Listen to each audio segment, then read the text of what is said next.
Good evening, everyone. I'll call to order the regular meeting of the City Council of the City of East Ridge, March 10th, 2022, 6 p.m. I'd like to ask Danny Lance from True Life Church if he'll come forward, provide our invocation, and lead us in our pledge, if everyone will stand.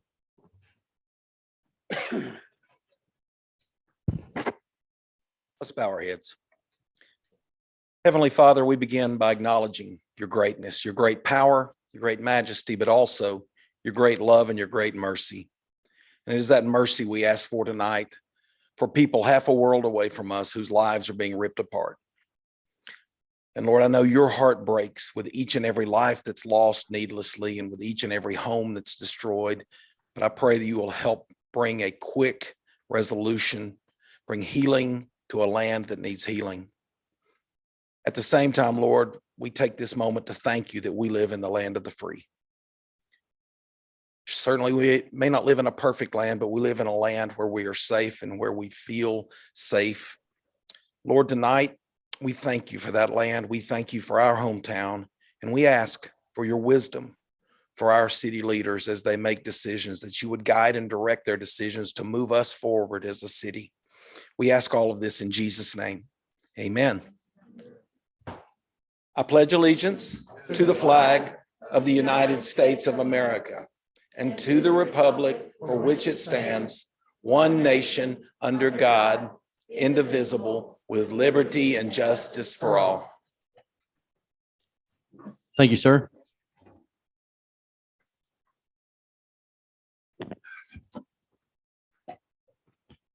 Roll call, Ms. Middleton. Mayor Williams, Here. Vice Mayor Chauncey, Here. Councilmember Cagle, Here. Councilmember Helton, Councilmember Witt, here, City Manager Dorsey, Here. City Attorney Litchford.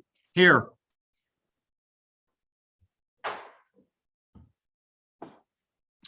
Can you hear me? Under item B, we're recognizing our employee milestone awards for February. So we had one employee that has had 5 years of service. So we recognize Joe Jansen, police officer, for his service. Again, we appreciate all that our employees do for our city and for our citizens. If it wasn't for them, we would not be the city that we are. And so we greatly appreciate all their dedication and hard work. And it's a simple token of a certificate, a pen, and a cash reward. So we appreciate them.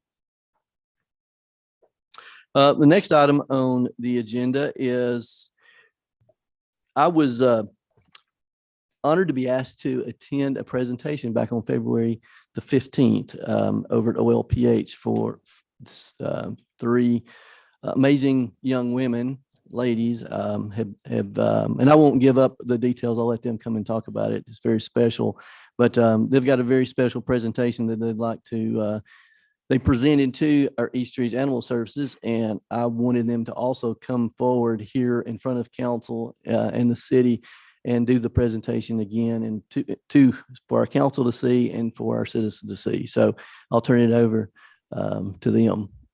Or Crystal, would you like to come forward first? Great.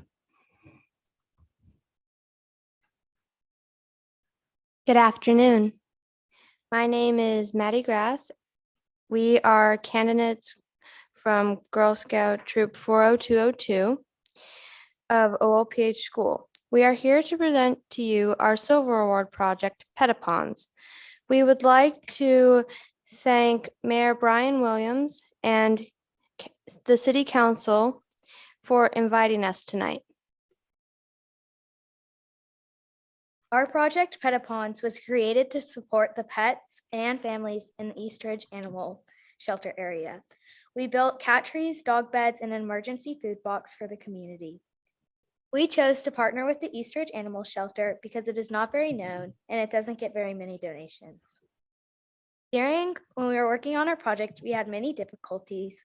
We had a limited time. We had 4 months from the training to our presentation, and we had lots of weather. And then the day after we started building, I got COVID. And so we had to FaceTime each other, and they delivered me wood so we could build and then work together. Good afternoon. My name is Grace Martin. In order to receive the Silver Award in Girl Scouts, you must have a bare minimum of 50 individual hours. We are happy to announce that we have acquired 50, 52, and 54 hours. The given project must also be sustainable for years to come. But with the help of Mr. Adam Pearson and Mr. Sam Martin, we learned how to use power tools and learn how to cut and assemble carpet and wood. All of our carpet and wood was sponsored and provided by Mark Blazik of Blazik Construction. We would love to thank Mrs. Melissa Blazik and Michael Harding for supplying and teaching us how to paint and decorate our donations. And lastly, we would love to thank Dr. Lindy Blazik and Mrs. Donna Henderson. They have done so much to support, supervise, and manage this project since square one. And from the bottom of our hearts, we say thank you to helping us. Working with these wonderful people have been an honor and a privilege, and we are thankful for it to come to great use. Thank you.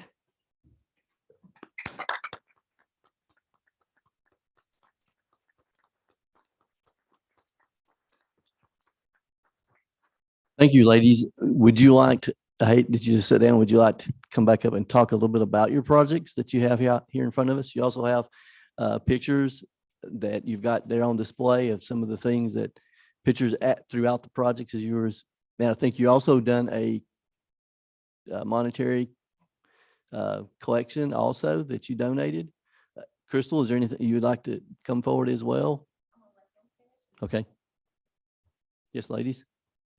So right here we have a dog bed that we made. We made it so that the dogs could like fit into like the little box so that they could like stretch around and it wouldn't be too hard for them to get out of. We were originally gonna like make it like on a little stand, but we thought that may be a little difficult for them to like get up and out of, so we made it easier for them to walk in and walk out. We also made a stand. It too. This one has carpet, and so it's an indoor stand, and then the other one doesn't have carpet, and it just has the wood and the twine, so they can scratch it. And lastly, we created a emergency food pantry, and the pantry is used to store dog food and cat food for all of the animals of East Ridge, so that if owners of this given pets are not able to either provide or buy food for their pets, they do not have to give them up to shelters. They can easily go to our box and get as ever much as we need. We hope that they return the favor by paying it forward and donating to the box. But it was designed by all three of us from Troop 40202 on OLPH Catholic School. It gives a description on the side if you can see it. And also we made a montage of the process of us creating it. And we also made a YouTube video for a how-to on how to build a dog bed. So it all is quite sustainable for years to come. It's amazing, ladies. Very amazing. Appreciate that.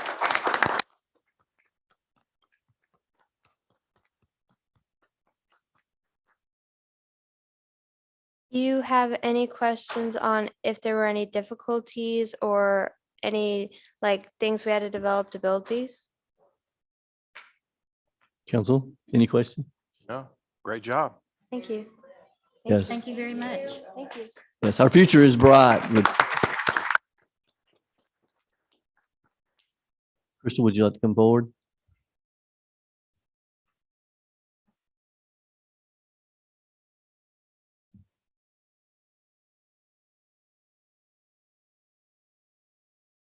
My name is Crystal Reno. I'm the Director of East Ridge Animal Services, and we just want to say we're very appreciative of these girls. We're a small shelter that's often looked over. So when they came to us, we greeted them with welcome arms. They also was able to raise a little over $250 for the shelter on their own for the Betty White Challenge. And they also made a donation of cat food and dog food as well. Once again, we are very appreciative of these girls, and we hope to continue working with them in the future. Thank you.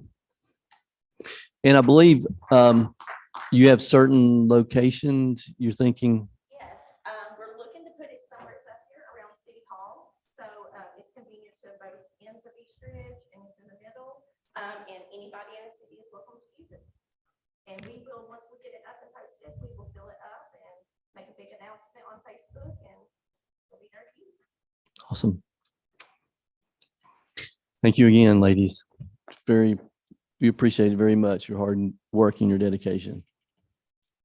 The next item, I'm going to have to move down just a bit. I know Commissioner Boyd is running just a bit late, so I will circle back to his presentation shortly once he arrives. So I'll move to the consent agenda. It's for the approval of the minutes of the February 24th council meeting and the approval to amend the minutes of the January 27th, 2022 minutes. I'm sure everyone's had an opportunity to review these, and I'll entertain a motion for the consent agenda. Motion to approve the consent agenda. A motion approved by Vice Mayor Chauncey and a second by Councilmember Helton. Do you have any discussion or corrections? I see none. Roll call, Ms. Middleton. Vice Mayor Chauncey, Yes. Councilmember Cagle, Yes. Councilmember Helton, Councilmember Witt, Yes. Mayor Williams. Yes. We'll move to item 5, communications from citizens. How you doing? This is an opportunity for any citizen or resident or business owner in East Ridge to come forward, address the council with any questions, concerns, or accolades. And anyone will have 5 minutes to do so. We didn't have anybody that signed in, but is there anyone in the audience who'd like to come forward at this time?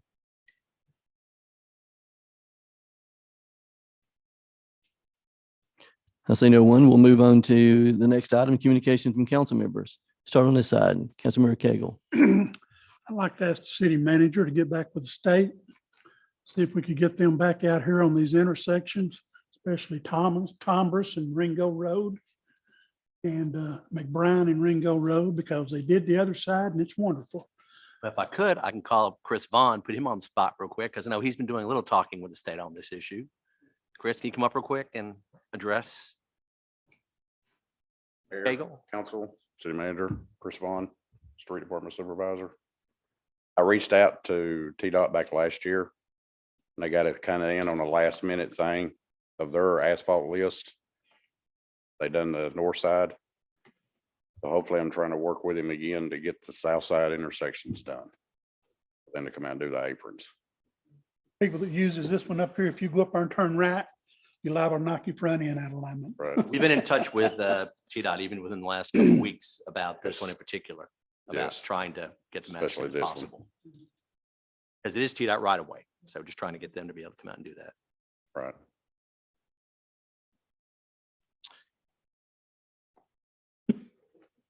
Anything else, sir? No, sir, that was it. Vice I Mayor have Chauncey. nothing, Mayor. Councilmember Hilton. Councilmember. All right. One of the things that I mentioned last council meeting, I'm going to mention it again, and I'll also mention it throughout the next meeting. Saturday, April the 2nd will be the Chattanooga Cruise Inn. This is the cruise in from the, we had approximately what, 8,000 people or more year before last. This is the Coker Cruise Inn. This is a massive cruise in that is coming back to Camp Jordan, and we're very excited about that. So free of charge, you can come hang out. You'll see muscle cars, hot rods, classic trucks. It'll be a great event. People will be coming in from all over the region and all over the South for this huge event. Then the following weekend on the 9th will be Bugapalooza. So we're very happy to have them coming back to Camp Jordan. So that will be actually both Saturday and Sunday, correct? The 9th and the 10th. So we're excited to have them back. There is a $5 per charge to enter, 25 for car registration and 25 for swap meet spaces. But we're excited to have them back. That'll be another back-to-back great events in Camp Jordan. And I think you've got a couple things that I was going to ask about or talk about, but I believe you've already got those covered. So I will now pass it off to communications from city manager, Mr. Dorsey. Check off. All right, pressure. Okay. Pressure. I'll start with the fact that we have finally finished our second sweep of the city for leaf pickup. So we are done for the season. If there's anybody else that still needs to put leaves out, we'll be happy to come by and get the bags that you put out by the curb. But leaf season is officially done, and hopefully next year will go even smoother. Like I said, we had the problem this year because it was hard to get temps to come out and help. We had problems with one or two other pieces of equipment, but for the purchase of our new leaf pack for next year, we're excited that things will go a lot smoother next year. So we're looking forward to that. Also, we've been getting some calls into City Hall about political signs from various candidates being in public right of way, close to corners in the city and everything else. Areas that are violating the ordinances that we have. So codes will start looking at that the next week, and we will get in touch with the candidates to talk through some of the things that are with it, because I'm under the impression that they have copies of the city's sign rules when they go and pick up their petitions and everything. It's not a big deal right yet, but we just want to make sure that we have been in contact with them. Our intent is if we have to pull signs for any reason, that we would hold them for the candidate to get them back to be able to use. Our intent's not to trash or destroy signs or any of that nature, but we're just trying to as much as we can to try to stick with the ordinances that the council has passed in regulating the political signs. The playground out here is basically finished at this point. We had some issues over the weekend. We were waiting for TDEC to come back out. That's Tennessee Department of Environment and Conservation, to do one final survey of it to make sure it was passing all of the or crossing all the T's and dotting all the I's. We had a little problem with families hopping over the orange construction fence and using the park, the playground out there. But I'm beginning with the mayor, and we're going to look at hopefully opening that within a week or so. And we will look at what a good grand opening date would be, so we can invite the council to come out there and celebrate the fact that we have a gorgeous new playground for our kids to use. The splash pad, there's still a couple things left to do on that, since we did things in phases, but obviously we still have a month or two till it warms up for that, except for that occasional day or two. So we still have some time to get the splash pad finished. Dog park is looking good. The fences are up. The cement is up, has been poured. The water is run. We have the benches up. If you haven't seen them yet, they look great out there. We're getting close to go ahead and having a quote unquote soft opening of the dog park until we're able to get all the other equipment, which because of COVID backups and things of that nature could be May or June, correct? June. So everything seems to be impacted with deliveries and everything else. So we'll get with everybody. We'll announce when that's going to be open as well. We're just trying to take care of a couple issues around where some of the cement was, to fill in some dirt around where the, what do you call them, the forms, the molds were, things of that nature, and to try to make sure we contain any of the possible mud that might happen from where we dug the water lines and things like that. But hopefully very, very soon we'll be able to open that dog park. And while City Attorney Litchford's here, I needed to bring up one other item and have him talk about it as well. We had met with people down there with the Candlewood, which is getting ready to start construction very soon down there. And there was an issue that came up dealing with the early 70s about McDonald Road. And there was an ordinance or resolution by the council that passed closing the road. But whether closing the road and abandoning the road are the same thing is what's up for debate. We think it's basically two different things. Also, Glenn Meadows from Wally's is here too. I talked about this with him as well, because when you abandon a road, usually one side of that road that's abandoned goes to the property owner on this side, and one side goes to the other side. But on the east side, that's where TDOT already has their fences up and things of that nature. So Mark, I don't know if you wanted to talk a little more about that and what future action we may need to take on that. This really came to our knowledge from the developer for the Candlewood. Their attorney contacted us and informed us that the efforts to the Candlewood construction that we know has been about 2 years now is ready to commence. I think they're ready for all their loan financing has been secured. They're finishing up another project. And what's happening is for them to be able basically to get additional parking. There's an old closed road that I'm not certain any of us knew about, but there was an old right of way that was closed back in the 70s. But there is a distinction between closing and abandoning. And so that developer has requested that this is a road. It basically is you come off the interstate, if you're heading south on 75, you get off the interstate and you see that fence right there, right in front of the Wallies. There actually is it's an old right of way, and they're just requesting that be declared abandoned, and the developer would undertake the efforts to have it abandoned. It's no cost to us to have to go through the RPA or anything. And if it would be approved, then it would allow the Candlewood to have additional parking. Candlewood, and I think Mr. Meadows has an interest also that if that's abandoned, that the respective portions of the abandoned right of way would go to those property owners, and just allows them better flexibility in their development. Thank you. Did anybody have any questions for Mr. Litchford on that? No? All right, thank you, Mark. And that's all I have. A couple questions from some of the things you mentioned in Councilman Cagle. On the dog park, here June, is that pretty much for all the accessories, or are they going to trickle in some at a time, or is it all of I them think they're going all to be basically coming at the same time. all aren't coming they? basically at the same time? Yeah, they're shipping over to Byron shop as they come in.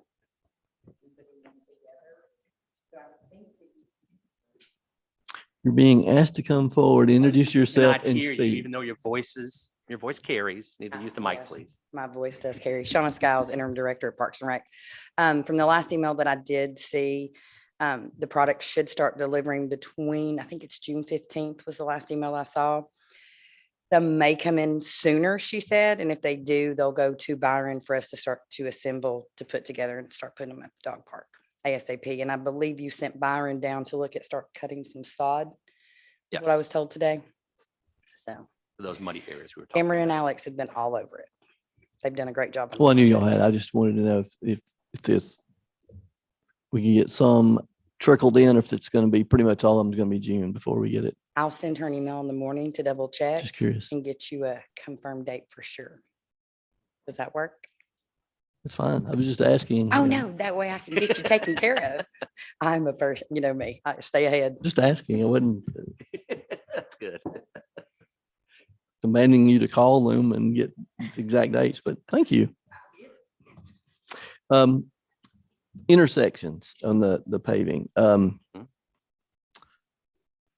At what point do we think we can get TDOT's re-engagement? I don't know if it's a question for you. Well, we've been- And when do we, I'm sorry to interrupt you, but when do we decide we need to do something? If I drive over it, it's bad. Right. And I know if we end up doing the intersection, we probably will not get reimbursed for that, correct? But Correct. Plus, I don't these know- are pretty bad. I don't know if we have to have permission to go into TDOT's Would we right have- away if we wanted to do it anyway. Come on up, but like I said, we've talked to. But is there a discrepancy on where that right of way is? Or have we got that cleared up? Flynn, but that was only Ken Flynn. Right, The other but ones, I think he was kind of confused with Where- the email that he had gotten from a citizen out here. as the problem, as you know, was whenever they resurfaced Ringo Road the last time, they just went straight down the road. They didn't do the aprons on the side when they got to every intersection. And because of that, that's where all that's deteriorated.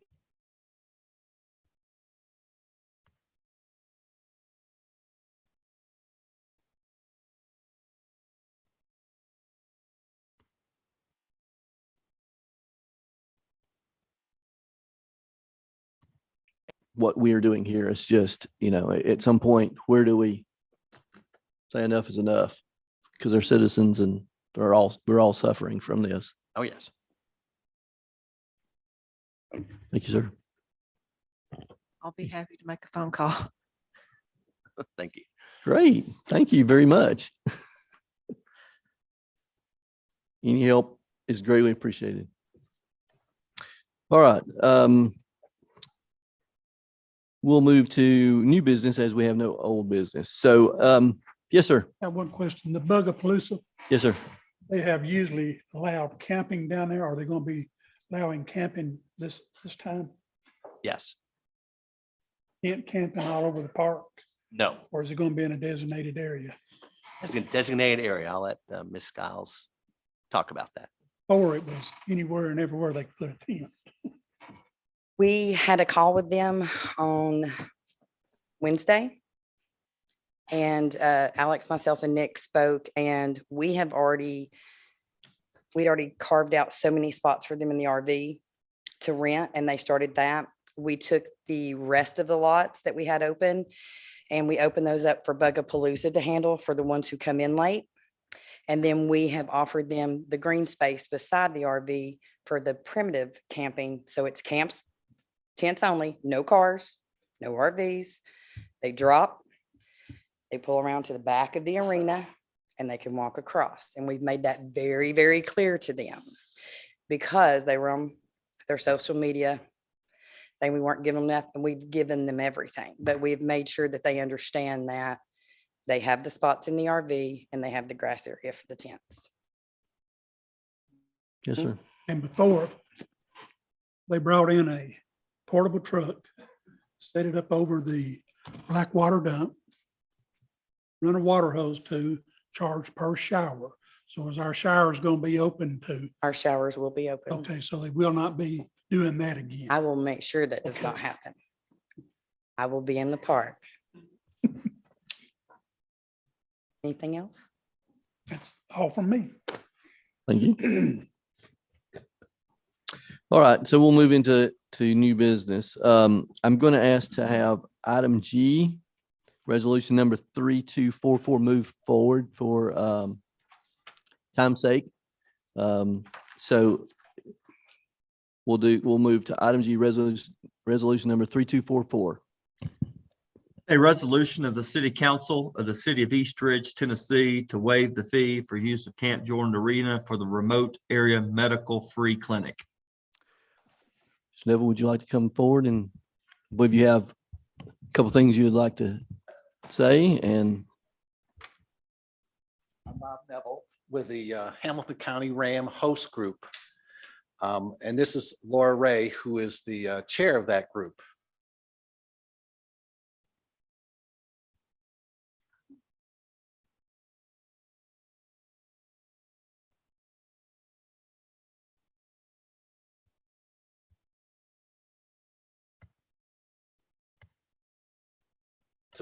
Now, it's sort of a summary of what we've done. And I don't want to go into a whole lot of details, but you can see that over the course of those 4 clinics held at Camp Jordan Arena, over close to $1.6 million of valued care has been given.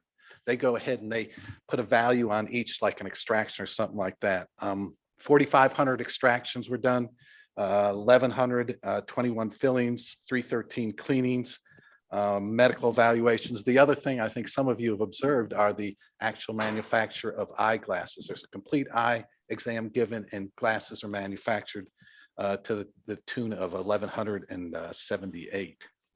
But here again, I like to tell the story about the Ram founder, Stan Brock. He came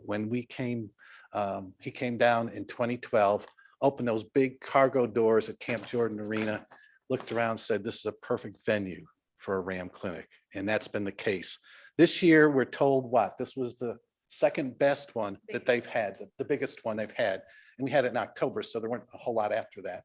I'm assuming the grandfather that they do every year in Knoxville at Chilhowie Park, Jacobs Center, that's one that actually is in their own backyard that they do. But here again, when we did the post-clinic analysis, Dave Maurer, who's their representative that comes down, made the comment talking about your staff in terms of what the East Ridge employees did to help, that they were very responsive to any and all the needs that he had at the time.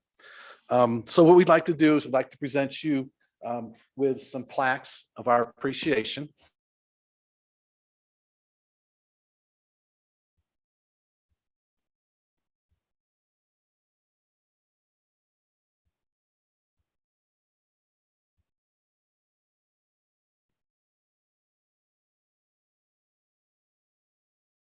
And on the back, and the first one we acknowledge, because here again, without you folks willing to do this, we would be challenged in terms of what we had to do.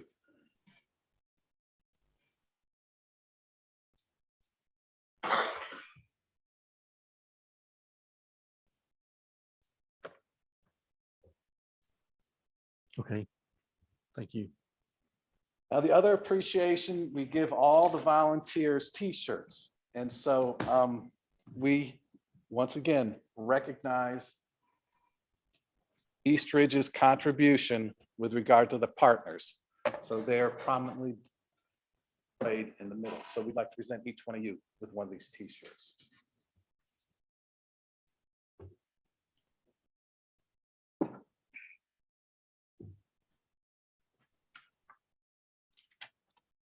I think we've got the sizes. Thank you. Thank you.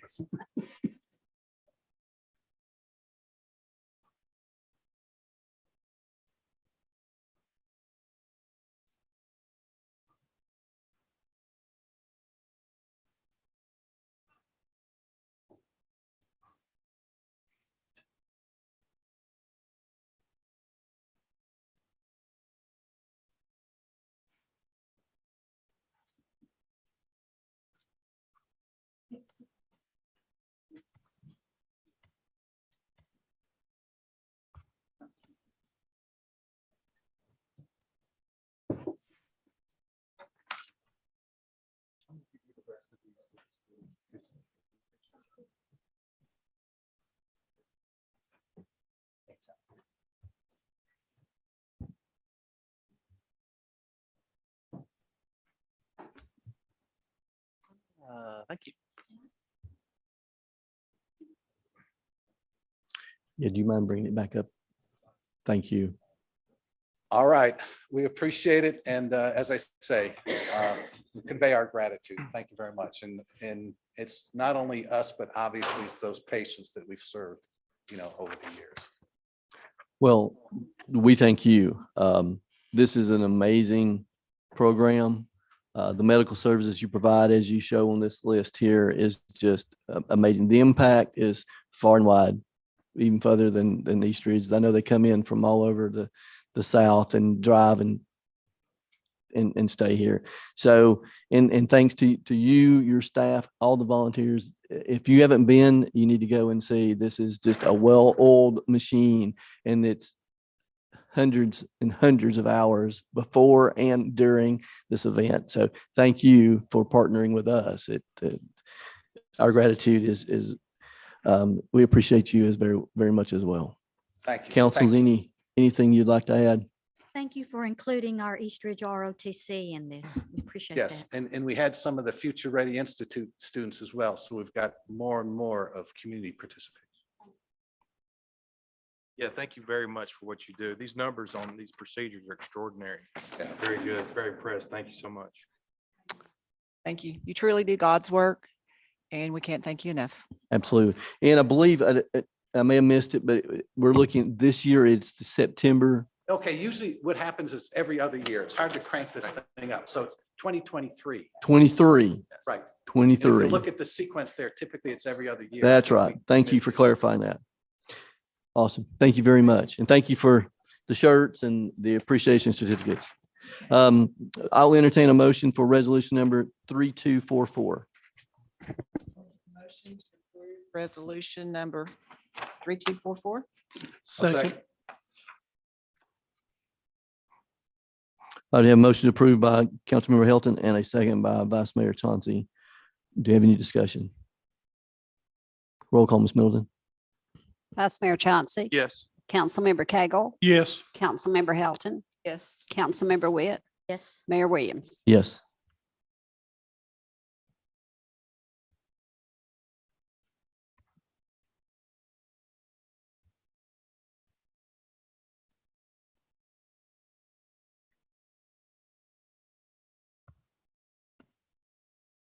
And coordinating with County Commissioner, I'd like to recognize County Commissioner Tim Boyd.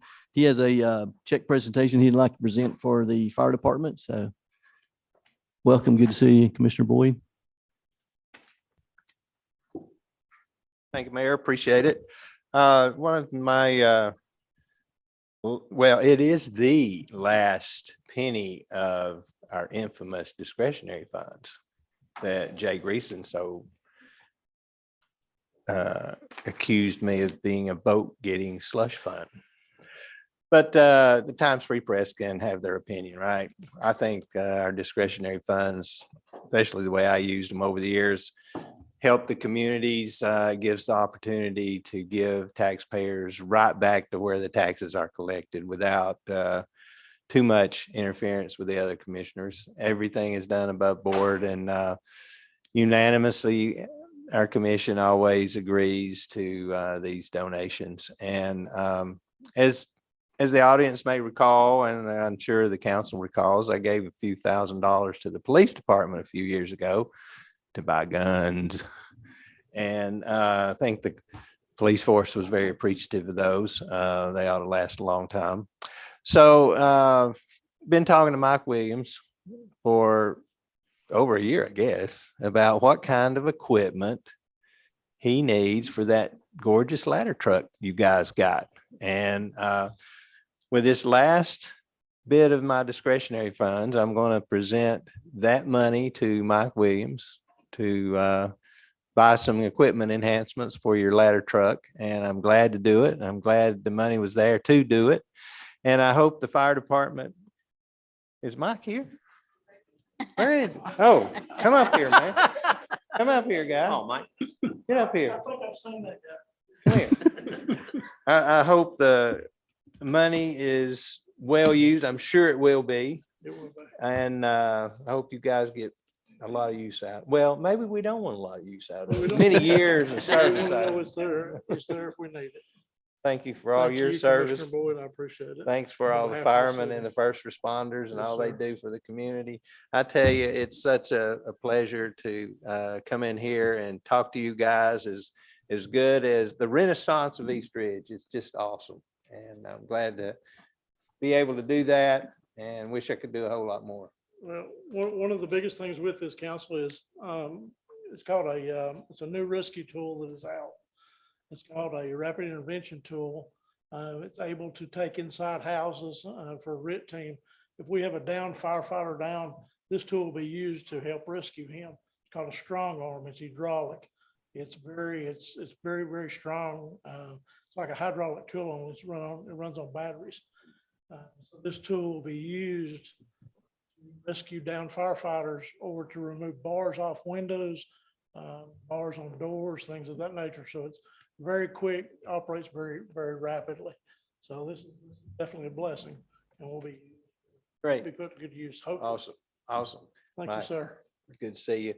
Council, Mayor, appreciate your time, and I hope I haven't been interfering too much with your meeting today. Not at all. Take Not at care. Thank you Mr. Boyd, again. thank you very much.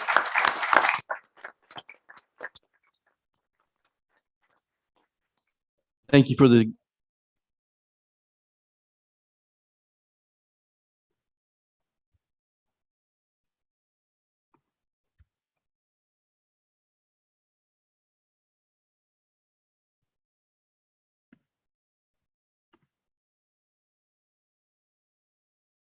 move back to the new business, and we will we'll have a public hearing for ordinance number 1160. This has been ordinance of the city council of the city of East Ridge, Tennessee, to amend the zoning regulations and the zoning map of the city of East Ridge, Tennessee, so as to rezone the properties located at 1023 South Seminole Drive, currently zoned R1 residential district, into an unaddressed property in the 3000 block of Ringo Road, currently zoned O1 office district and C2 general commercial district, tax map number 156N-F-015.02 and 016 to R3 apartment district. Thank you, sir. I'll open this public hearing. I will ask if the property owner or representative would like to come forward at this time. I don't see anyone. I'll open it up to the floor if anyone would like to come forward and speak in favor of or disapproval of this requested ordinance change. If you'll Mayor state your and name and, council. if you'll state your name and address for the record, sir. Pardon? If you'll state your name and address for the record, sir. William Lane, 1025 South Seminole Drive, immediately adjacent to the property in question at 1023. This asked to be rezoned.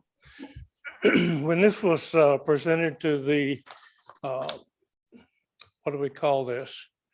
Planning Commission. When it was presented to the Planning Commission, I expressed concern because the entrance and exit driveway to this apartment complex were just a few feet from my bedroom windows.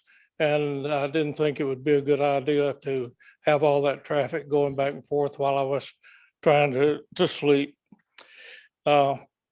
After I spoke,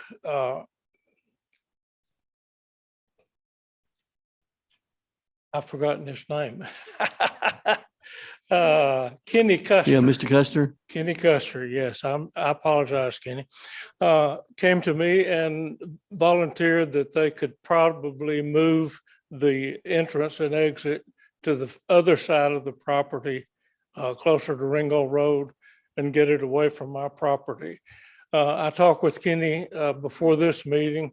He had not yet officially done this movement, but verbally he and his associate said that they would move it 50 feet towards Ringo Road and away from my property line.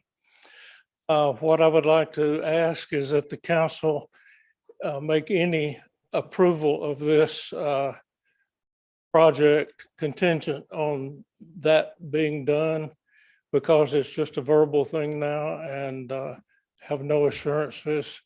I love Kenny, but I'd like to have it in writing or in your contingency on this project. That's all I have. Any questions? Council? No, sir. Thank you very much for coming forward, sir. Pardon? Thank you very much for coming forward, sir. Is there anyone else who'd like to come forward?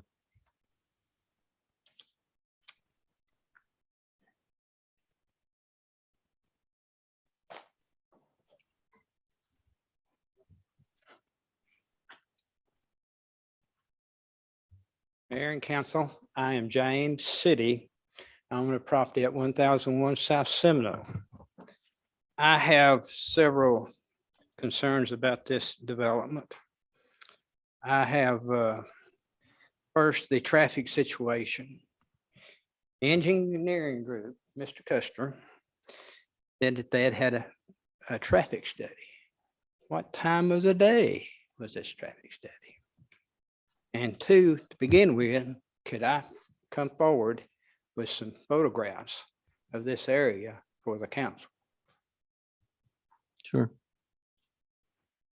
I kind of jumped ahead of myself here. I wanted to get to you first.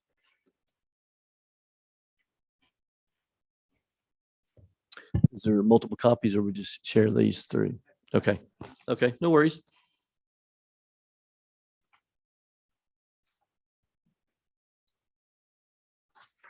But this project consists of 75 apartments.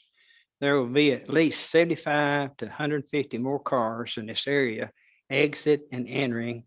Where will the school children catch the bus? It's a very dangerous spot, the end of the hill there.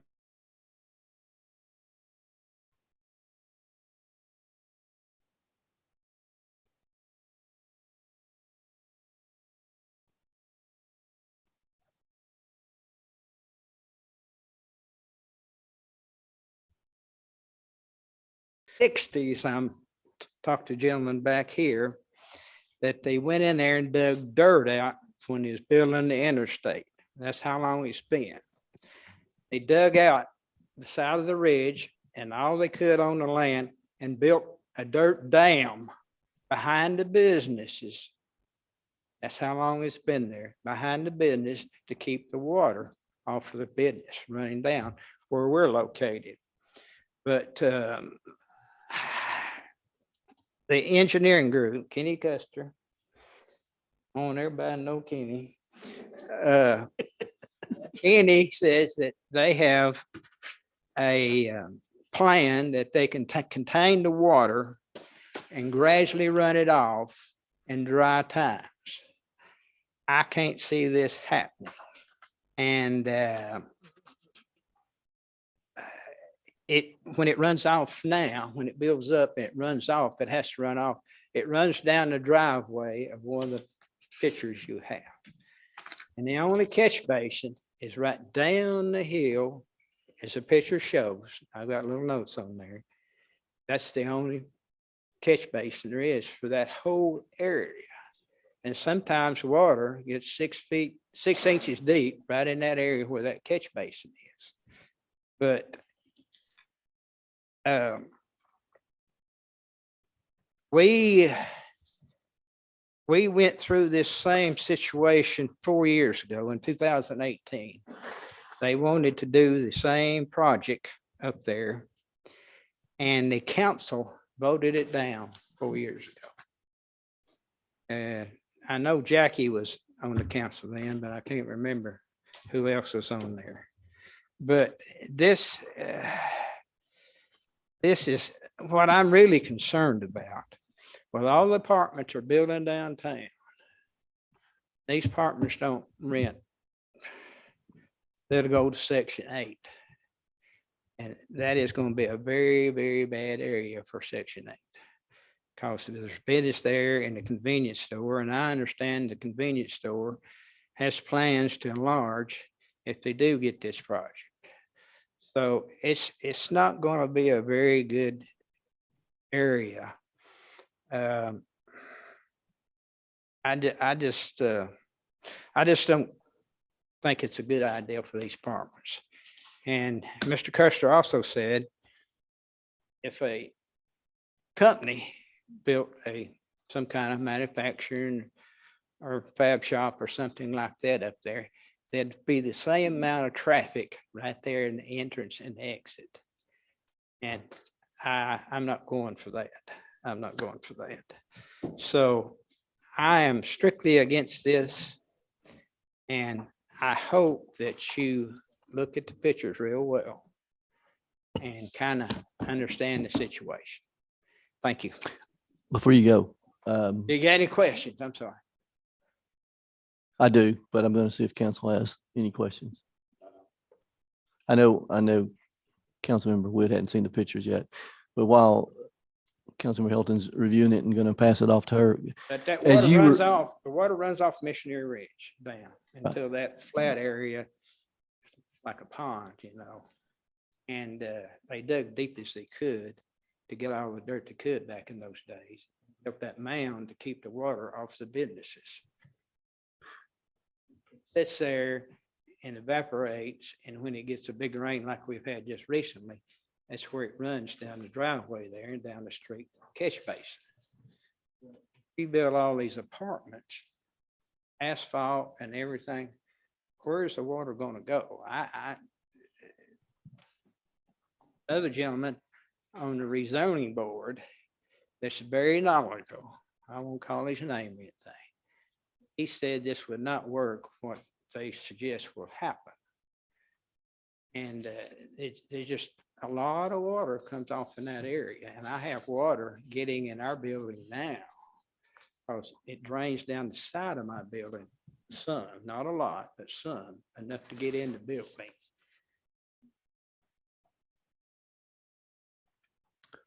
So the question I have, to your point about the traffic study, and I saw the picture you have of the traffic, and it's as far as you can see all the way around the corner on South Seminole. What timing was That's that? rush hour in the That's rush morning. hour in the morning. People- Okay. People are going to work. They're coming from Fort O everywhere to Okay. go downtown because it's the shortest way.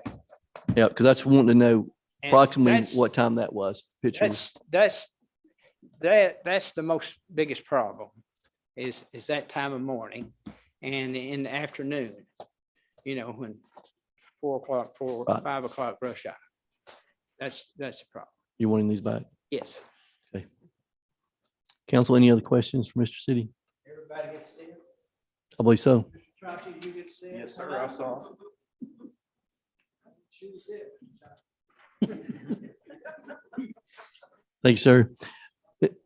Thank you, council, for your time. Thank you. Is there anyone else who would like to come forward?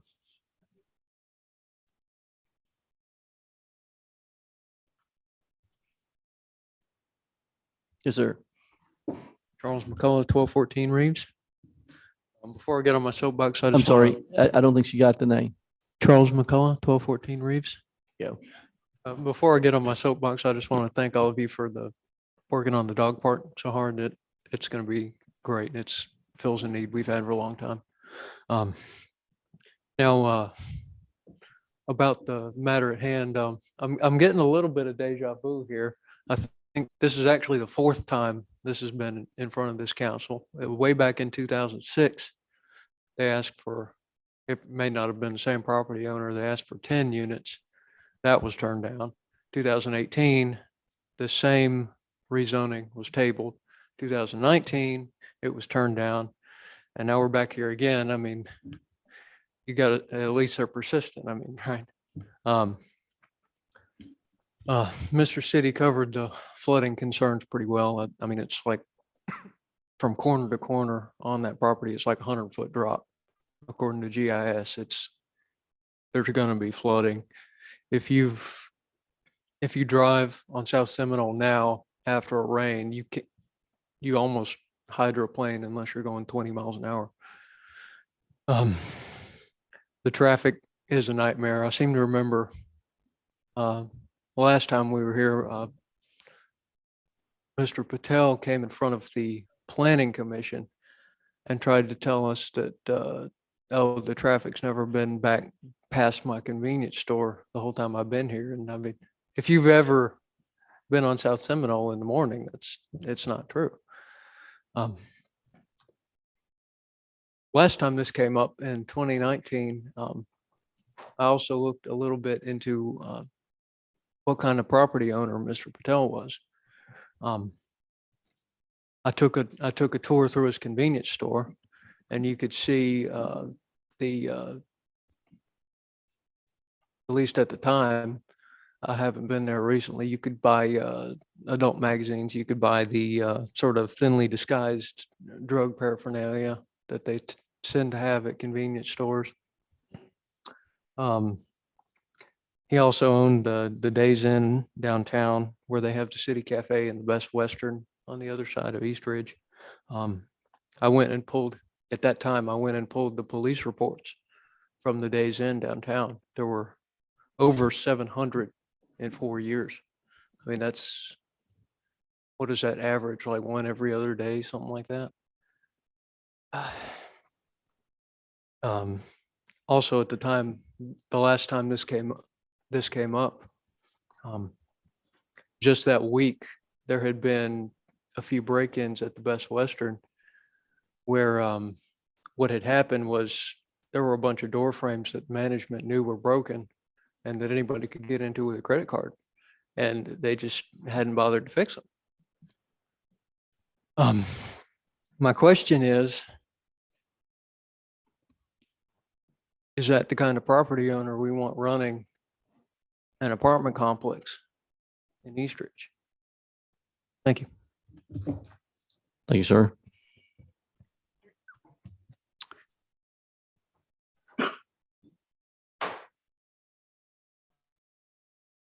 Yes, sir. Hello, my name is Marvin Scott. I live on South Seminole, at 1041 South Seminole Drive. And I apologize, I don't have my bullet points with me, or I'm just shooting from the hip here. So I think there's several items that you guys need to consider before making a decision. A little bit about my background. I'm retired from the FBI, and I spoke at the last time that you guys had this proposition, I guess. I know a lot about crime because, retired from the FBI.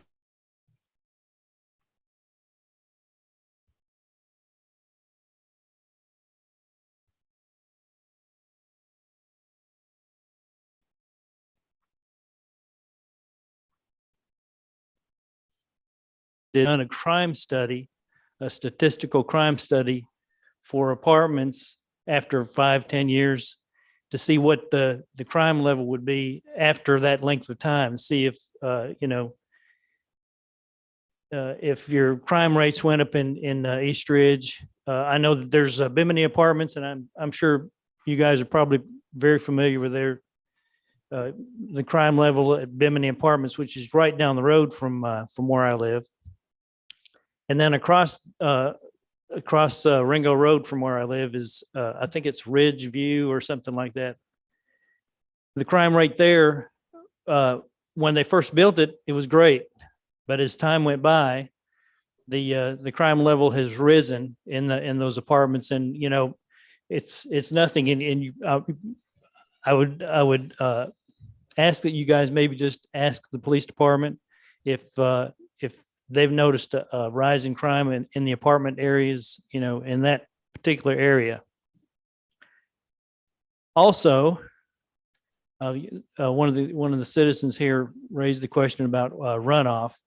I'm at 1041, and I'm down the road from where this proposal is going to take place, or unless you guys vote it down, of course. But the runoff at my house is so bad. I have a retaining wall behind my house, and when it rains hard, I have a waterfall over the back of my retaining wall. Of course, it goes down into the sewer system, I guess, or wherever it goes, but it flows down beside my driveway. I can't imagine what this would be like if everything is asphalted and there's going to be runoff farther up the road.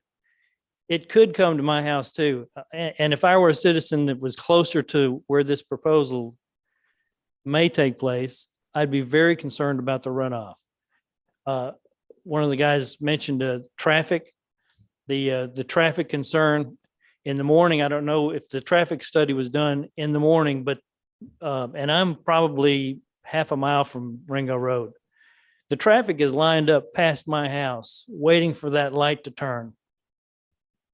And if you add, I don't know how many, 75 more cars coming in an intersection up there, they're going to have an issue with getting out of their driveway on time. And it's going to back traffic up probably a couple of miles back on South Seminole Drive. And the people who want to go to work aren't going to be able to get out of their driveway because of the traffic issues. I think somebody mentioned before I got up here, you guys are familiar with Sweet Bay. Is that an apartment complex? I think one of the stipulations when someone suggested an apartment complex at Sweet Bay, that they had security, some kind of security system in place. Maybe you could make that a stipulation. And I'm not familiar with Sweet Bay, but somebody mentioned that they had some kind of security system where, and I don't know if it's a gated community or what, but if you guys had, made a stipulation where they would have some kind of maybe armed security guards or something like that, or cameras or something like that, to help keep the crime rate down, that might be an important contingency plan. I think that's all I had. Like I said, I was just shooting from the hip, just sitting here listening to this. I rise in opposition, of course, for this proposal. Thank you very much. Thank you, sir. Any questions, council? I'm gonna wait. Okay. Is there any? No, none at this time. Anyone else like to come forward?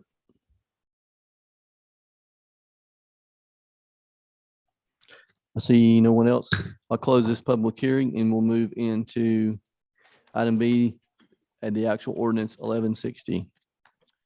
In order to the City Council of the City of East Ridge, Tennessee, to amend the zoning regulations and the zoning map with the City of East Ridge, Tennessee, so as to rezone the properties located at 1023 South Seminole Drive, currently zoned R1 Residential District, and an unaddressed property in the 3000 block of Ringo Road, currently zoned O1 Office District and C2 General Commercial District, tax map number 156N-F -015.02 and 016 to R3 apartment district.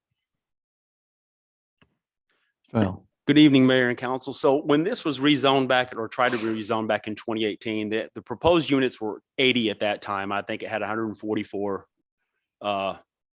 parking spots on it. The proposed site this time is roughly the same, but it's 3 standalone buildings, 72 units with 138 parking spaces on it. This site would also incorporate C and B landscaping buffers around it. I did notice on the site plan that where Mr. City's property is at is actually zoned M for M3, I think it is, which require a 30-foot landscape buffer on that. That's something that we could go over with Asa Engineering as well. But Planning Commission did approve this rezone. And there was discussion about the traffic study on this. I think during that time in the Planning Commission, they said there would be a slight delay during the AM and PM hours, and they could actually add 3 seconds to the left arrow on that intersection to help improve some of those, to get the traffic flowing through it. I believe the ingress and egress would be off South Seminole Drive. The site plan shows a proposal of having possibly an exit, emergency egress exit off of Ringo Road, which would be really tough to do. That'd be TDOT approval on something like that. And Asa Engineering will probably go there a little bit more, but that's all I have. thank you, sir. I will entertain a motion for ordinance number 1160. I make a motion to deny ordinance number 1160 due to certain reasons like we're wanting to rezone the 3000 block of Ringo Road. Okay. Tom's Carpet's address is 3029. And I pulled up on Google today, 3118 Ringo Road is actually the address that is given on Google because it's showing the Tom's Carpets coming up here with his asphalt stuff cornering right here. And then from there on over to the tunnel is showed as 3118 Ringo Road. So we're asking to rezone, in my opinion, the wrong piece of property here. And also I was going to discuss about 2006, it was denied due to the fact of not wanting to change from commercial to residential. And I wasn't here on that time, so I don't know all the facts about that. And they wanted to put a maximum of 10 units on it. 2018, maximum of, they were wanting to put 80 units on it, and it was denied. And the RPA over here, following conditions restricting access to Ringo Road. Of course, you've explained that because it was on there. They want to lower the number of units, increase the landscaping against residential dumpster area. They have that. And there hasn't been nothing different that we all turned down back in 2018 that they're presenting to us now, other than from 80 units down to 72 units. The water has not been corrected.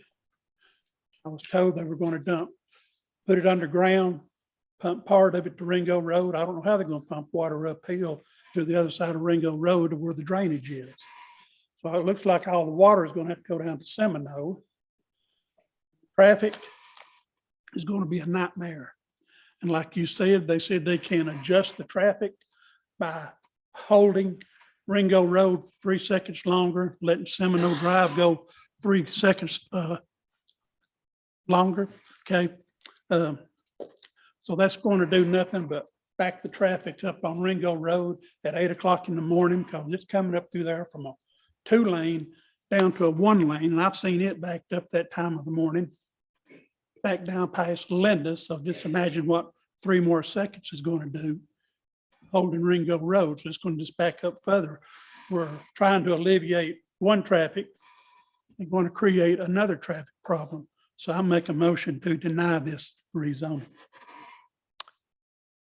Do I have a second? I would like the second for discussion. All right, got a motion to deny by Councilmember Cagle and a second by Councilmember Witt. And I asked in the public hearing if the property owner or the representative would like to come forward. Would they like to come forward at this time? Okay, I have some questions. okay.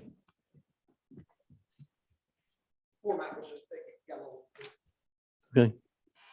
Well, I always open it up for y'all first if you wanted to come prior to any citizens. I don't know if you didn't hear me or what, but that's fine. We'll take care of it now. Councilmember Cagle hit on something. What is different in this presentation to us now than was different in 2018? In the first presentation, they showed us apartment rooms and things like that. There's nothing in here that shows me what is different. So explain to me what is different about this thing that you presented us and what was presented in 2018. So Kenny Custer, AC Engineering, 714 Cherry Street. So one thing that's different is this is a different time. We're living in a different economy where everything's completely different. For years, as Mr. Cagle pointed out, the city wouldn't vote for an apartment complex for a rezoning for anything. A duplex, a quadplex, a triplex, nothing. They were dead set. Everything was going to be single family or everything was going to be commercial. Given the current climate and the status of every other municipality that are around us, this is becoming a really hot commodity. A lot of people are not wanting to own houses, especially today. It's getting more challenging to go out and own a house. Everybody wants to rent. As you get older, people are not wanting to mow grass, to maintain and take care. And I believe I said this at the last meeting or a couple of years ago when we did this, is we're very unique. Obviously, we're densely populated, but we keep hearing a little things about traffic, right? Traffic automatically stimulates an emotional response. That's not something that we can change, but we do have a traffic study that's by one of the most respected traffic engineers in Hamilton County that says that there's a way that we can alleviate. We can't completely fix traffic. You can't fix traffic anywhere in the city, but there is a way to alleviate some of that traffic. Another thing is the drainage that was brought up. So a client is not going to go into a parcel and fix drainage without knowing that he can actually develop something. So today we could hypothetically, based on the zoning there, is build 2 fast food restaurants and turn out 120 to 225 cars an hour based on how it's zoned today. So this would actually be a reduction in what's allowed today. If we were able to move forward with this type of project. And we're willing to make, different type of concessions on the development, speaking with the owner, and we're already working on one that I think Alan's even got the actual exact language that should probably go in if it were approved. That way the language on the distance of the driveway from the gentleman's house would actually be an enforceable matrix. So it would actually have the language within the zoning that allows codes to actually enforce to make sure that that's actually done correctly. And if I may add to that, so my name is Alan Jones with ACE Engineering, also at 714 Cherry Street in Chattanooga. So in 2018, we were not the applicants. I understand it's the same property owner and I believe the same developer. And really since 2018 and really kind of stems from what Chattanooga has kind of put in place from the stormwater requirements, is the stormwater design has gotten a lot better over the years, as far as the ways of tools that we have in our tool belt to design stormwater. Someone mentioned that we're doing underground storage. That is probably what we're going to be doing on this site. Underground storage is it's a system that you design underneath your pavement system that's still traffic rated, and it's kind of almost envision a swimming pool. I hate to use the word swimming pool, but large pipes or things like that are underground. That's where all the stormwater is collected that comes off our site and that's on our site. We store it underground, and then we have weir controls that allows us to manage how fast that water actually leaves the site and then trickles back into the system. When we turn in engineering plans to the city and to the state for review, we're not allowed to increase the amount of flow leaving the site today. So anything we design, we have to be, the flow of water leaving the site has to be at least what it is today, if not better. And the engineers in our office, we put our seals and stamps on things, which is a liability. So we always put large safety factors in our designs as well. Also, this project, so the dollar amount, rough values, what we're looking at anywhere from 15 to 18 to $20 million.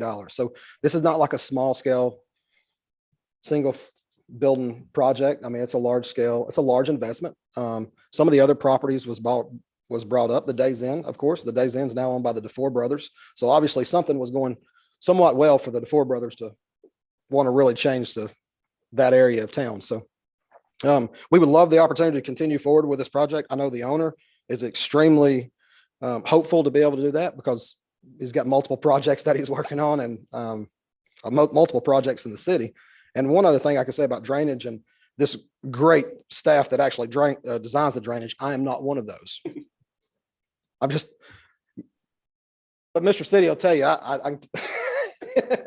I'm not the one that designs the drainage, but as one of our larger projects that most of you are familiar with, I think you can ask most of the residents that currently live in Lansdale Park, their drainage has gotten much better in the last 2 years.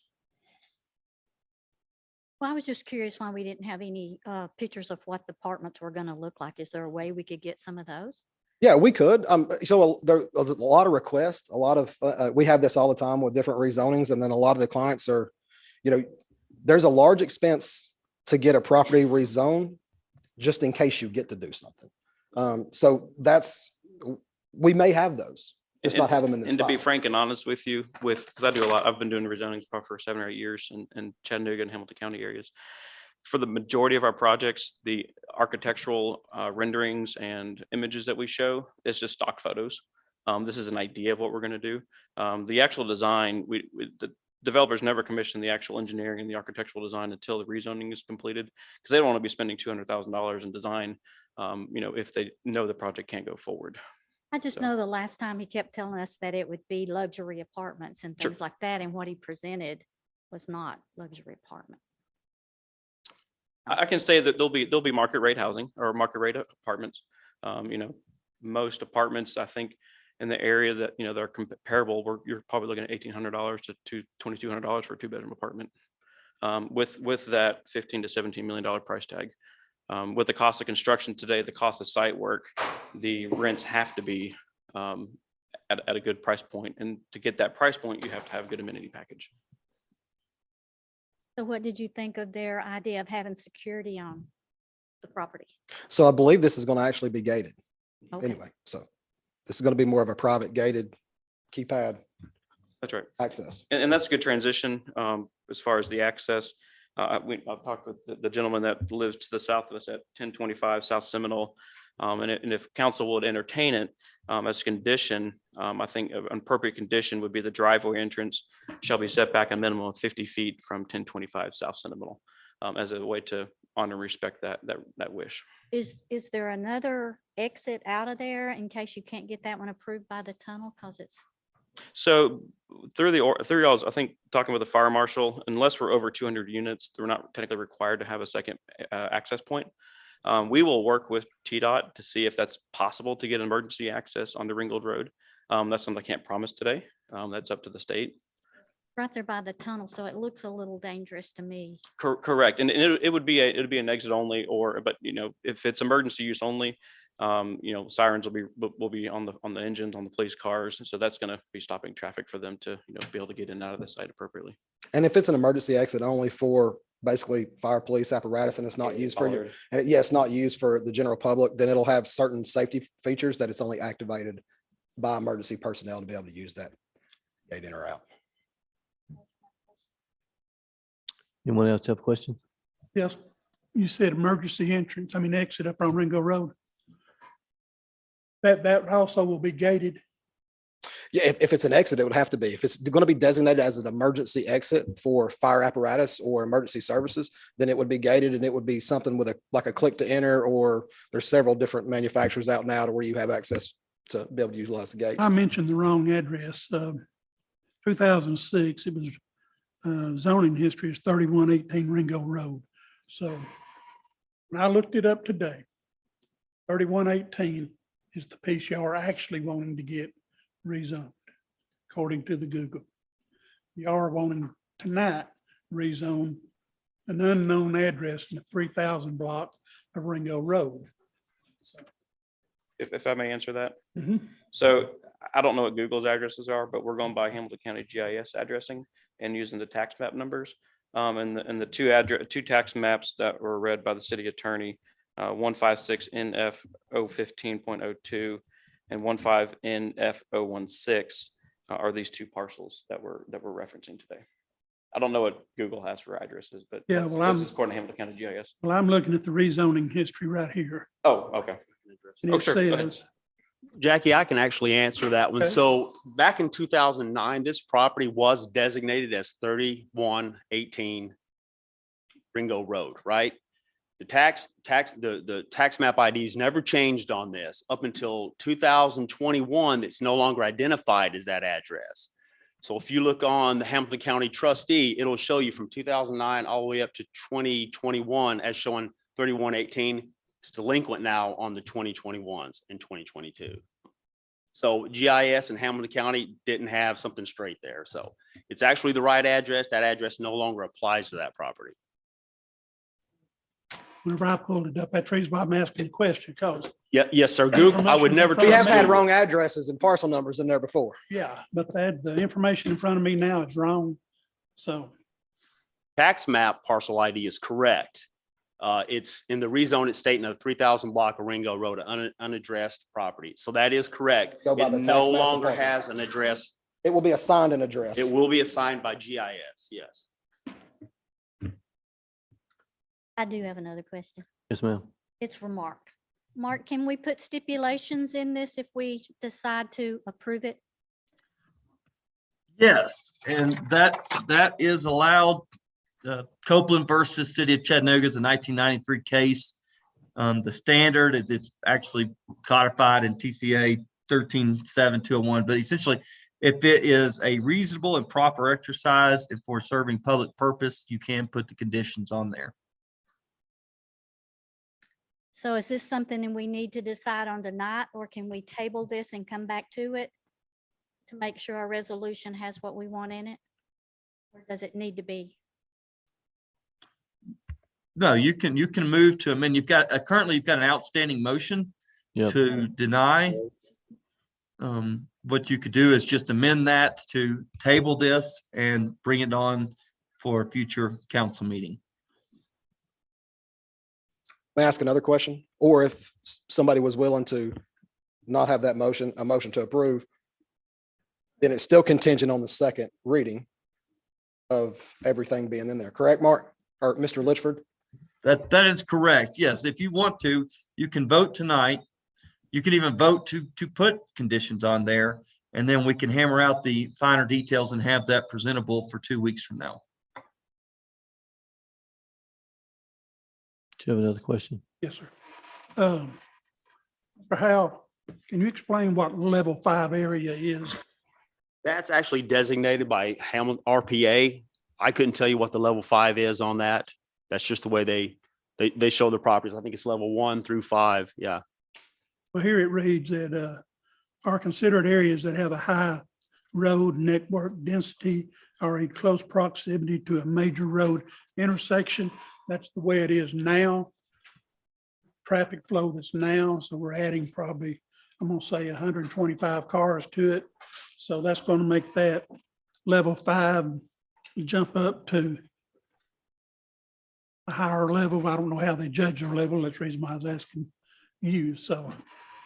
Yeah, that's one of RPA stipulations when they put out case studies like this. And obviously it says right here, the development intensity is a level 5 and the considered area is a high road network like you discussed. So yes, it would be putting in that range. Already classified as a high traffic area. And Mayor and Council, we will be happy to work on different type of contingencies and for the rezoning. I just would like for everybody to really step back and consider what we're trying to accomplish. You've got a lot of people that really love this city and that want to continue to move here. There's not a lot of places for them to go. So between here, Frawley Road, some of the other sites, we're trying to make that possible. Food City was big. Everybody wanted something to happen on that end. This gives us another opportunity. I do have one more thing. Yes, ma'am. I'm sorry, but on Frawley Road with Mr. Desai, when he put his in, we had them make some kind of road entry to where they could get off of the traffic road to pull into that. Can you do that so that it would lessen the traffic that's pulling in, or A decel lane?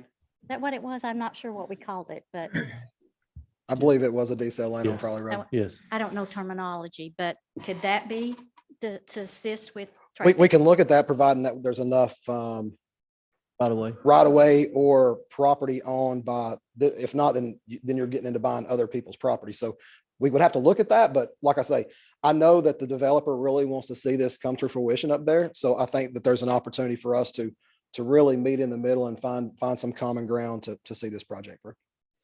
I want to see you take every step that you can to make our citizens happy. I completely understand that. But I can promise you, no matter what we do, we won't make everybody happy. any other questions? I'd like to make a motion just to table it for 2 weeks. Because I'm not against more apartments. I know we need places for people to live, but I also want to put the considerations of the people that have already invested in the community and maybe have a public meeting and give everybody the opportunity. I don't want to approve something and then my phone blow up with, a lot of complaints. I just want to make sure everybody has been heard. Okay, so we had a motion and approved to deny, but then you've now made a motion to table, which will supersede. Did you have a specific date that you wanted to? You mentioned a public hearing as well, or a public a meeting. community meeting. Community meeting. So are you It's- tabling it to a certain date? Or just table it 2 weeks? So 2 weeks? We need to try to do a meeting on a Friday or a Saturday. So that would be the 24th. I think everybody wants to see what the apartments are going to look like, some kind of rendering. Okay. And discuss the issues. I think the main thing, people are concerned about the water and the traffic. Safety. No, I think we can address just about every one of those. All right, I have a motion on the table, on the floor for table it to March the 24th. I have a motion by Councilmember Helton. Do I have a second? I'll second. Have a second by Vice Mayor Chauncey. This will be tabled until 24th. Thank you, Mayor and Thank you. Council. Well, roll call. Sorry. Roll call first. Vice Mayor Chauncey, Yes. Councilmember Cagle, Yes. Councilmember Helton, Yes. Councilmember Witt, Yes. Mayor Williams. Yes.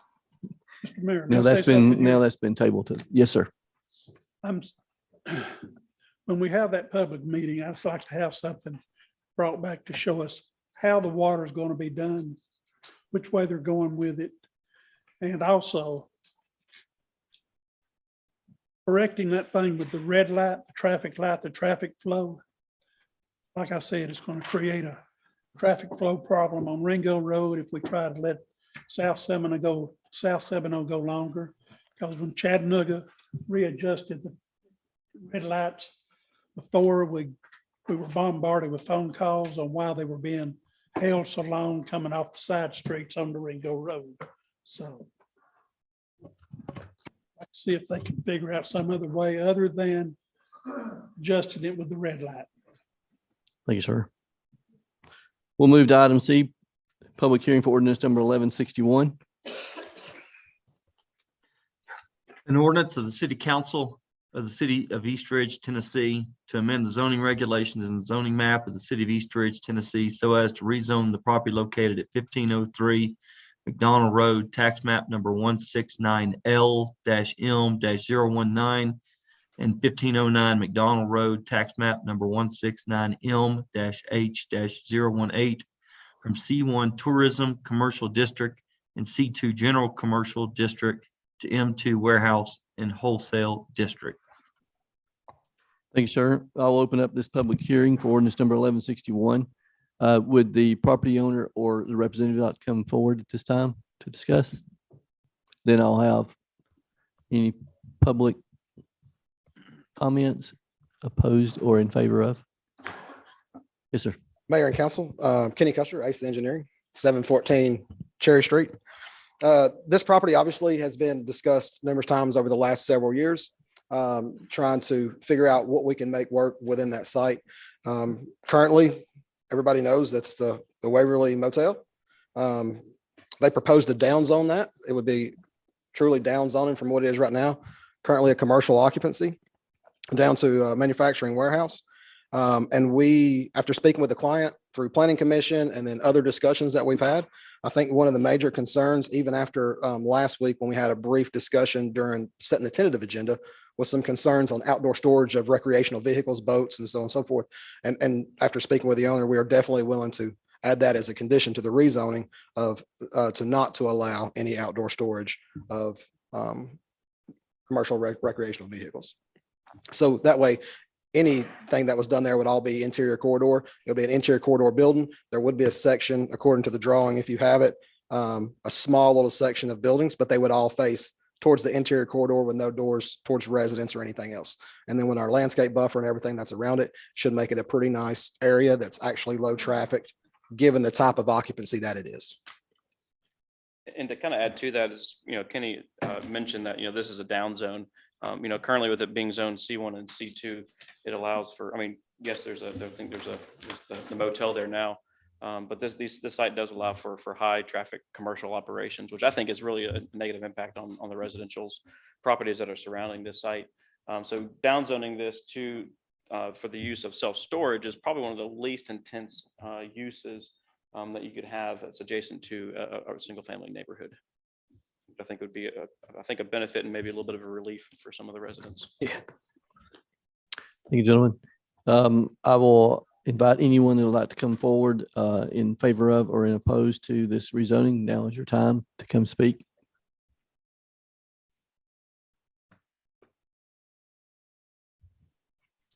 I see no one. I'll close this public hearing and we'll move into the actual ordinance number 1161.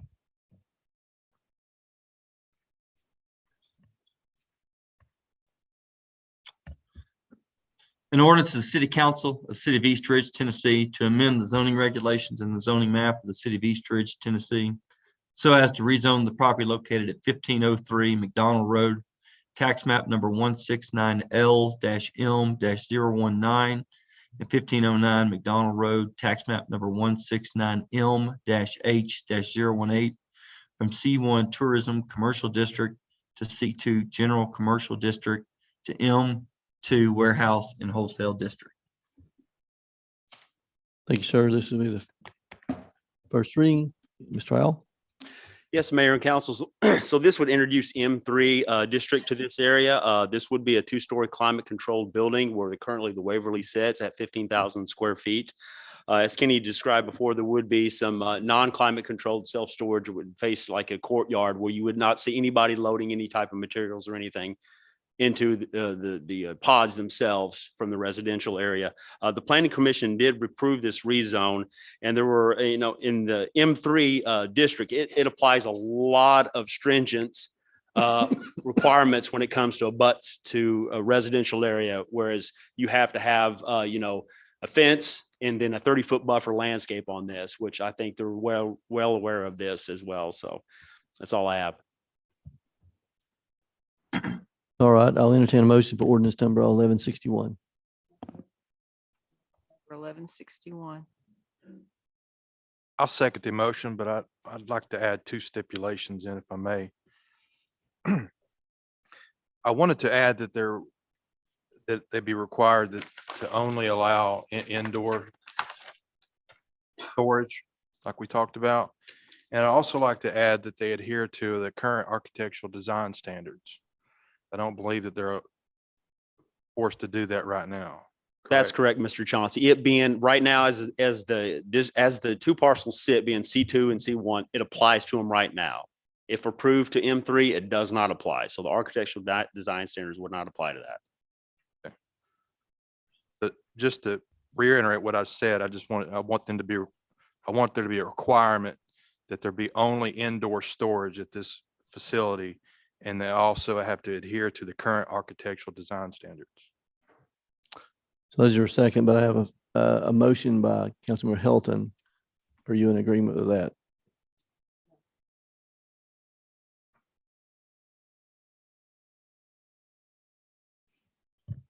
Mr. Litchford, did you hear that? I did not. So we have a motion as read for the ordinance, and I've got a second by Vice Mayor Chauncey, but he's making two amendments to the Right, and that's where, so really what we need to do, the only first motion was Councilwoman Helton's as it was read with no conditions. We need to get a second on that motion before we can then move to add any amendments to it. So what we could do is, let's do this. Councilman Chauncey, you can second the motion. You're not obligated to have to vote for it. And then if you second it, then we now open it up to discussion. You can immediately move to amend the current motion to add the two stipulations, which I understand indoor storage only, and to adhere to current architectural design standards. If you want to do that, Councilman. Okay, I'll just clarify my motion. Second, the way it was mentioned by Councilmember Helton. All right, we have a motion by Councilmember Helton and a second by Vice Mayor Chauncey. Now do we have discussion? Yes. I'd like to request that we amend that motion to that the developer adhere to the current architectural design standards, and that this to only be allowed indoor storage only.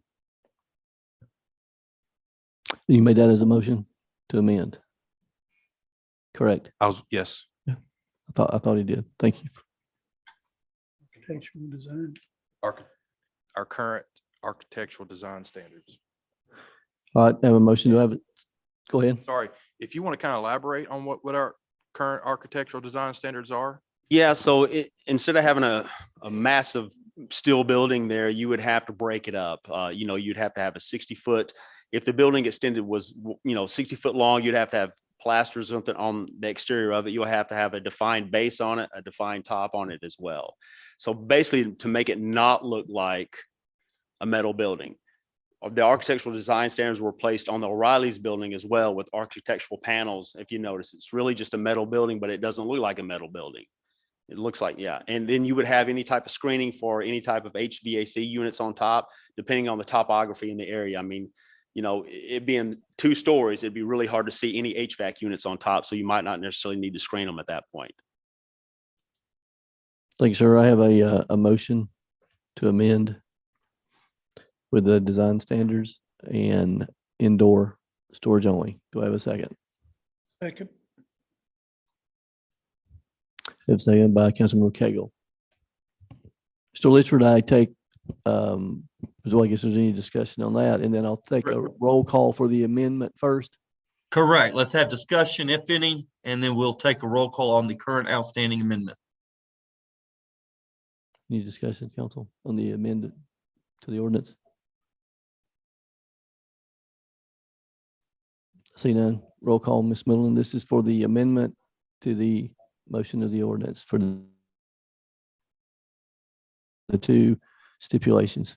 Vice Mayor Chauncey, Yes. Councilmember Cagle, Yes. Councilmember Helton. No.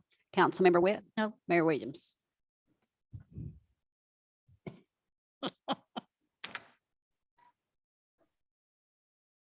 No. Amendment failed. So we have the ordinance as read.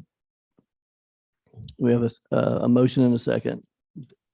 Any other discussion? One question. This going to be all asphalt inside there? It will have No gravels. No, it will have some landscaping sod around it. There's a small parking area in there. Well, I know, but when they come in, there's not going to be no gravel walking areas or, okay, I see the pen back here.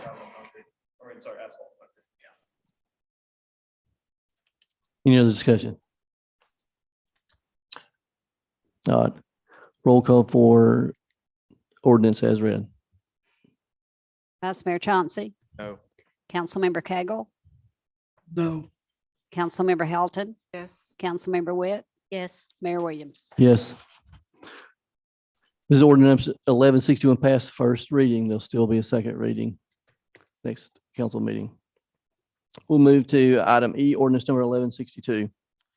An ordinance of the City Council of the City of East Ridge, Tennessee, to amend the fiscal year 2022 operating budget, ordinance number 1147, by changing the revenues and expenditures of the solid waste fund. Yes, this amendment will take care of where at the last council meeting, you voted to purchase the garbage truck, sanitation, and the leaf vac truck. And so this explains how it's done. And the reason there's a difference between the revenue amendment and the expenditure amendment is because when the solid waste budget was passed, it actually was not balanced. It had more revenue. So, which is a good thing. So that's why it looks, the way it is. And if you vote tonight on the two requests that we have that are coming up, I will go ahead and add those to this budget amendment. So I don't turn around and do another budget amendment after I do this budget amendment. If that's all right. If y'all approve them. Thank you. I'll entertain a motion for ordinance number 1162. Make a motion to approve ordinance number 1162. Second. A motion to approve by Councilmember Witt and a second by Councilmember Hilton. Do we have any discussion? Roll call, Ms. Middleton. Vice Mayor Chauncey. Yes. Councilmember Cagle. Yes. Councilmember Hilton. Yes. Councilmember Witt. Yes. Mayor Williams. Yes. Ordinance 1162 passed first reading. We'll move to ordinance number 1163. An ordinance of the City Council of the City of East Ridge amending the charter in relation to the city court clerk position. All right.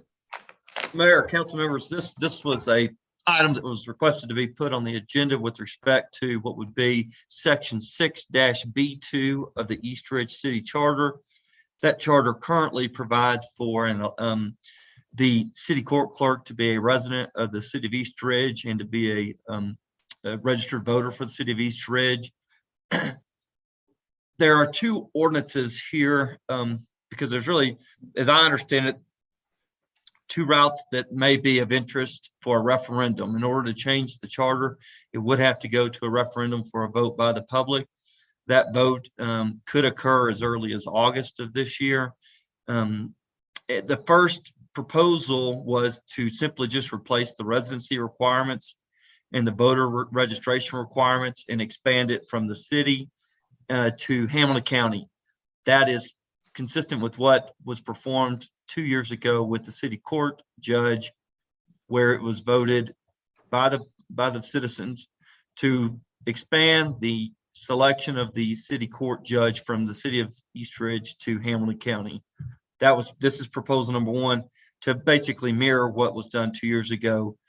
It would still be an elected position, but an applicant that has an interest in running for the city court clerk would just have to be a resident of Hamilton County and a registered voter of Hamilton County. The second proposal is to remove the position of the city court clerk as an elected position and to replace in that to make the position an appointed position by the city manager. And then you could remove the city residency requirement and the voter registration requirement as well from from the city to Hamilton County. And then you would have to remove the term. Currently under the existing charter, it provides that the term is for 4 years. If you make it an appointed position, it would be one that is brought under the city manager's appointment discretion. And so there wouldn't be a term component to that. Thank you, sir. I will entertain a motion for ordinance number 1163, A or B, whether the elected position stays with Hamilton County residency or the B, which would be an appointment. And Mayor, if I may, I'm sorry, I should have added, to the extent there is an interest of one proposal or the other, what we have gone ahead and done so that we have a proper reading of the caption in the agenda item. There are two captions that provide for proposal, or there's a caption for proposal 1 and a caption for proposal 2. So the first would be if the council has a desire to discuss, or if they want to at least identify which direction, then we would read the full caption of the ordinance that the council desires to approve on first reading. All right. Direction, council? Caption number 2. I second. That is the appointment.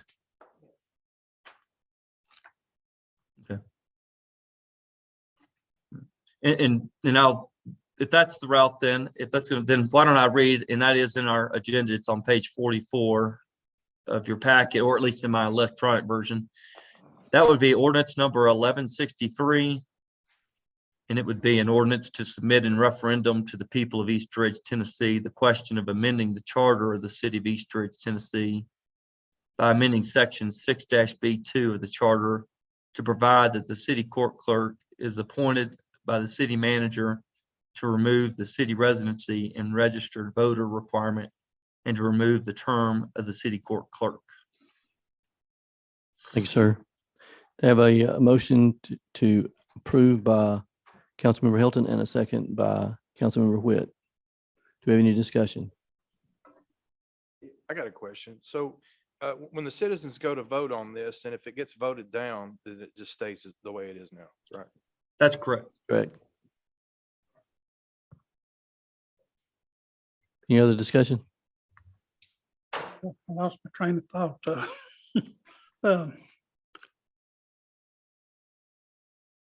Will this 1163B fall under the hiring policy that we've already got set up according to send out applications? And if a city resident is qualified, they would have how is it done? It says city residents qualified, they get first choice over an outside. I don't think there's a residency preference. Oh, In other words, if I have somebody within the city limits versus somebody from outside the city limits that applies, I don't think within the city limits gets preference. That is correct. This councilman also would not be, as you recall, 2 years ago, the city passed a ordinance with respect to board appointments. This would not be a board appointment. This would be for an actual appointment who would be an employee of the city of East Ridge. The city court clerk would have to comply with all of the requirements of our newly adopted handbook or personnel policy that we have, and that it would be an at-will position. Yes, ma'am. City Attorney Litchford, will the city manager have oversight of the court and the operations of the court ultimately? Yes. Thank you. I have a question. Well, let me back up. I'm sorry. He would have oversight of the city court clerk. Oversight of the city court clerk. He would not have oversight of the at least of the, I want to be clear, have the distinction of the actual court. He would not have any control over the judge with respect to the voting or anything, or how the judge is ruling or anything. But I think I understood your question. I just wanted to clarify that. My question is, does it change the job duties of the clerk at all once we move it back to a city 20? So the charter already provides what the job duties are of the city court clerk. Those duties may be, at least by the city manager, may identify to clarify or process this to achieve what the duties are outlined in the charter. But this tonight would not alter the job duty description of the city court clerk. I was just wondering if we had to get a magistrate or anything, or if they would still, whomever gets that would still be able to do what she does. The city court clerk would still have the authority to, it's in the charter, but would still have those powers. Thank you. Patricia Cassidy, if you'd like to come forward. Current, recognize yourself. Patricia Cassidy, the current court clerk. I have been in touch with the court clerks in Red Bank, Collegedale, Saudi. The duties that they have are exactly what I do. They're just an employee, whereas I am an elected official. So my duties would not change at all. So we would not have to get, we use the magistrate more than they use me anyway, because I mean, at nighttime. During the day, if they need me, they call me for bonds and things, but I'm usually only allowed to set, I have minimums and maximums I can do for both misdemeanors and felonies, same as the other clerks. Then they have to go to either a magistrate or a judge. So none of that would change. No. Any other discussion? One clarification.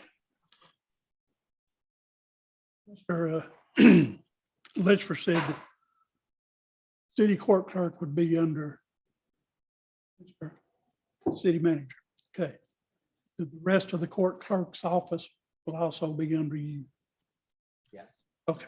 They already are, aren't they? They already are. They already follow our city personnel Yeah, policy. they already Yes. are. Anything else? Seeing none, roll call, Ms. Middleton. Vice Mayor Chauncey, Yes. Councilmember Cagle, Yes. Councilmember Helton, Yes. Councilmember Witt, Yes. Mayor Williams. Yes. Ordinance 1163 passed first reading. We'll move to item H, since we've already addressed item G. Resolution number 3245. A resolution of the City Council of the City of East Ridge, Tennessee, awarding bids for the purchase of one heavy-duty 4x4 truck with accessories.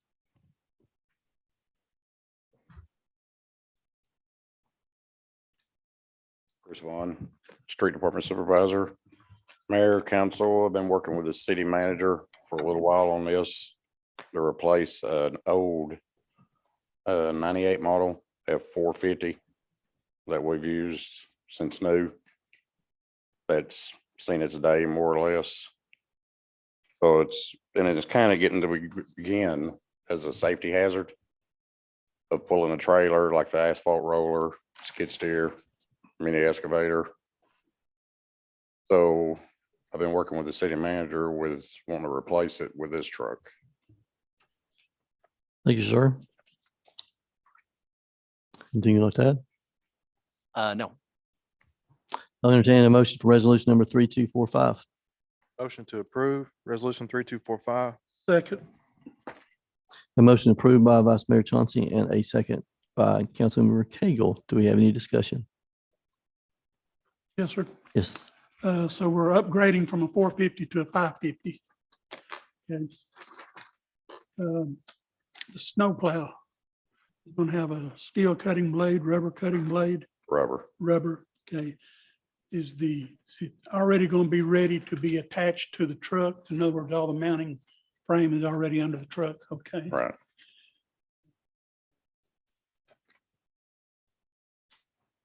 The reason why I moved up, because back then at the time, our old mini excavator and all that was the right weight for that truck, that 450. The one that we have now, it needs to be a little bit more. That's why I went with the 550. As it says, it's going to be a crew cab instead of a 4-door. Crew cab, 4-door.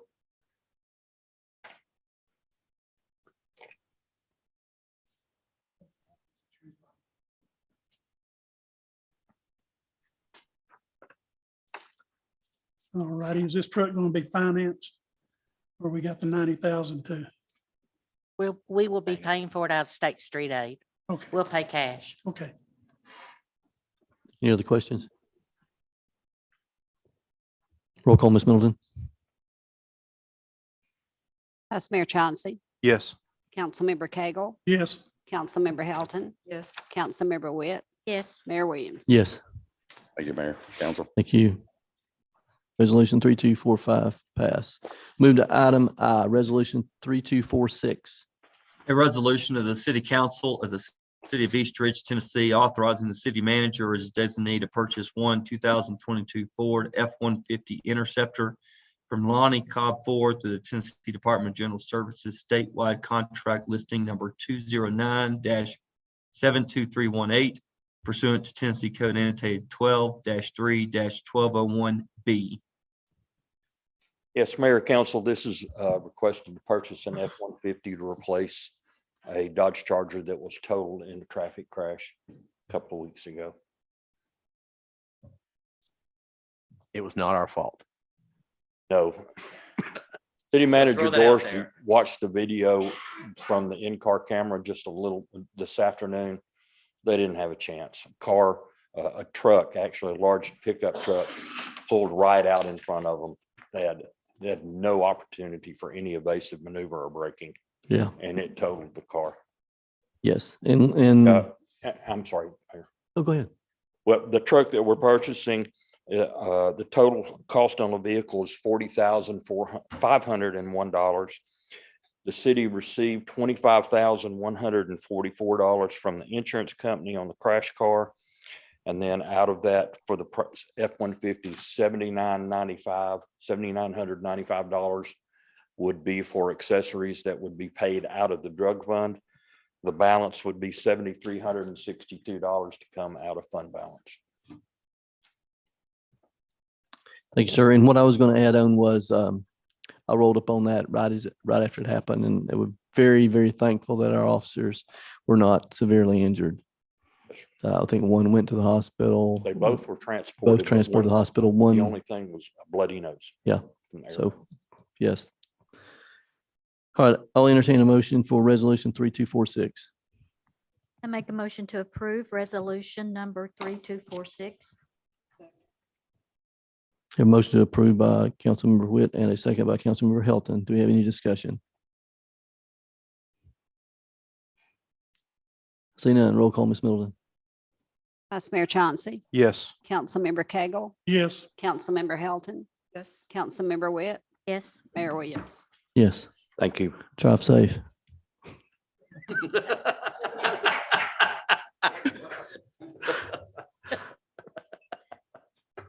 Just saying. And those will be added to the budget amendment. We'll move to item J, resolution number 3247. A resolution of the City Council of the City of East Ridge, Tennessee, authorizing the mayor or his designee to enter into a memorandum of understanding with Chattanooga Spray Neuter Clinic for providing spay neuter services to East Ridge Animal Services.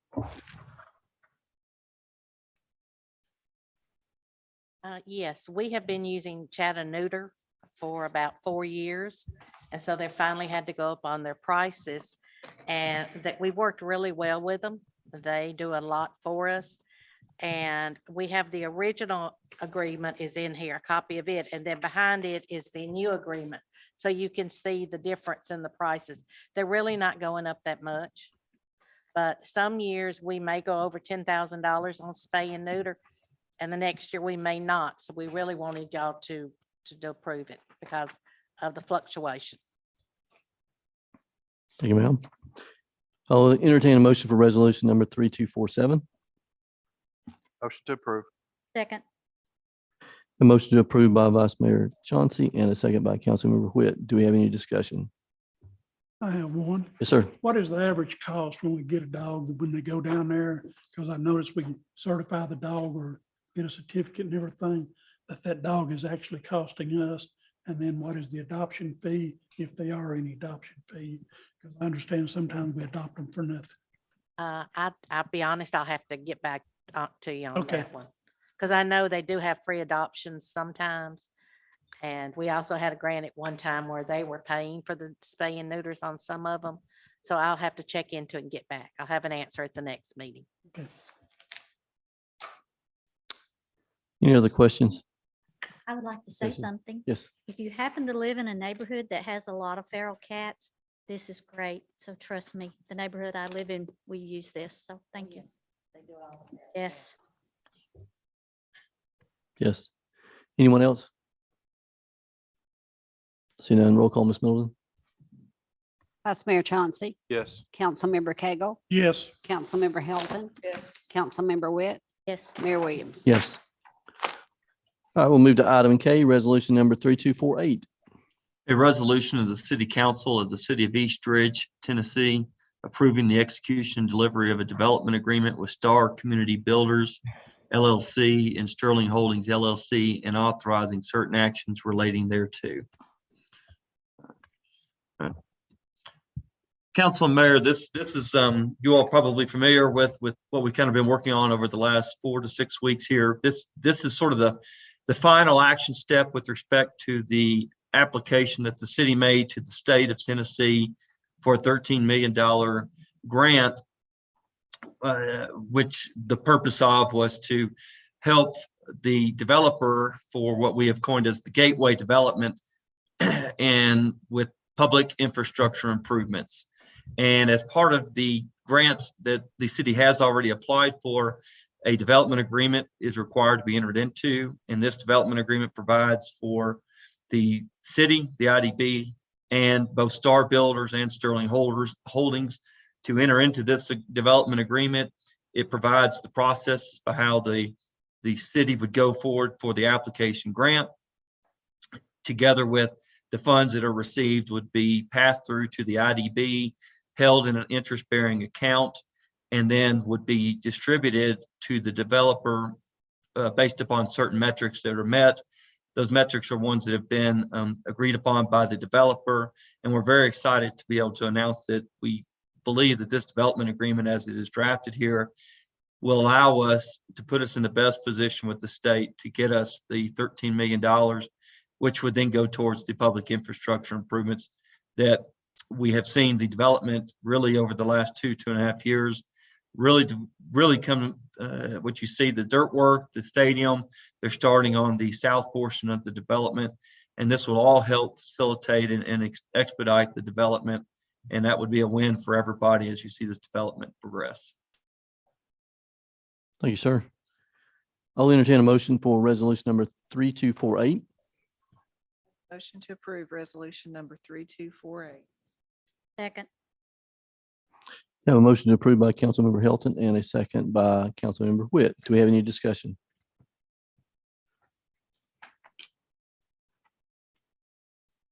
I will say that I concur with the city attorney. I think this is a great benefit for the development and our city.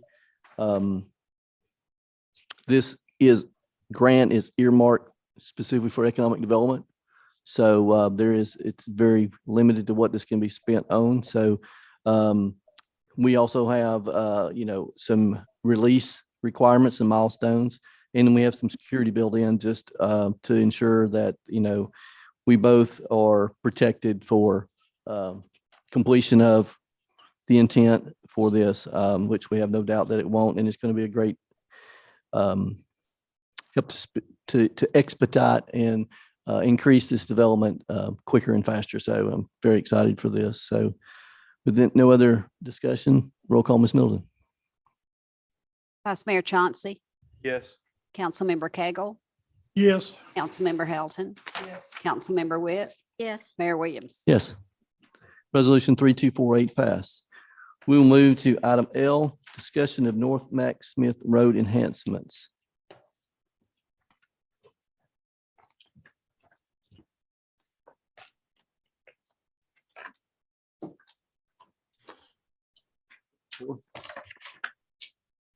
I made some bigger copies based, and I think what was put in your box was a little smaller, just to help your eyes a little bit.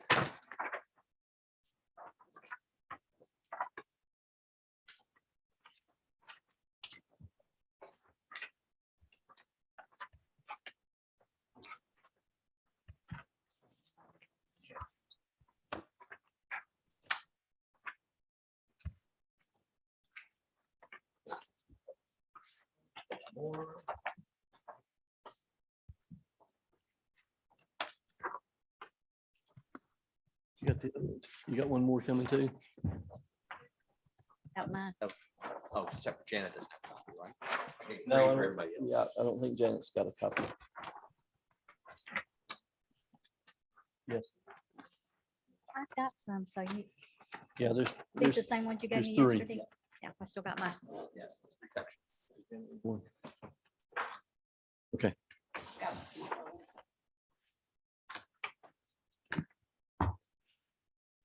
Hey, Mayor and Council. As you know, I've been communicating with you as we've been starting to go through this process on the road enhancements that we've been looking at for the southern end of North Mac Smith Road. Jeff Sykes from Mesa Engineering is also here. Hopefully he might be able to help me translate or somebody on some of the items here. I met with Mr. Sykes and with our traffic guru Consultant. analysis. Thank you, Engineer. Steve Meyer, to go through some of the items dealing with the expected traffic in the future on this property, with average weekday trips of maybe 20,000, a little over 20,576, AM peak of a little over 1,600, 855 in, 776 out. In the afternoon, 450 in and 373 out. With that being said, with that being said, there's 3 different proposals that we gave you. The first one is proposal 1, which deals with a 4-lane roadway with a median / turn lane in the middle with right of way. Option 2, which is written on the right side of the packets here. Option 2 deals with a 4-lane entrance with 2 lanes in each direction. And then option 3 deals with a 1-lane each direction entrance with a turn lane / median in the middle. All 3 have the same characteristics once you get past the Cracker Barrel to Ringo Road. And you also, I gave out the price costs here as well, but if Mr. Sykes would like to talk for a few minutes, then I can jump back in. No, Or I was just standing up if here. any questions. Jeff Sykes, Ace Engineering, 714 Cherry Street, Chattanooga.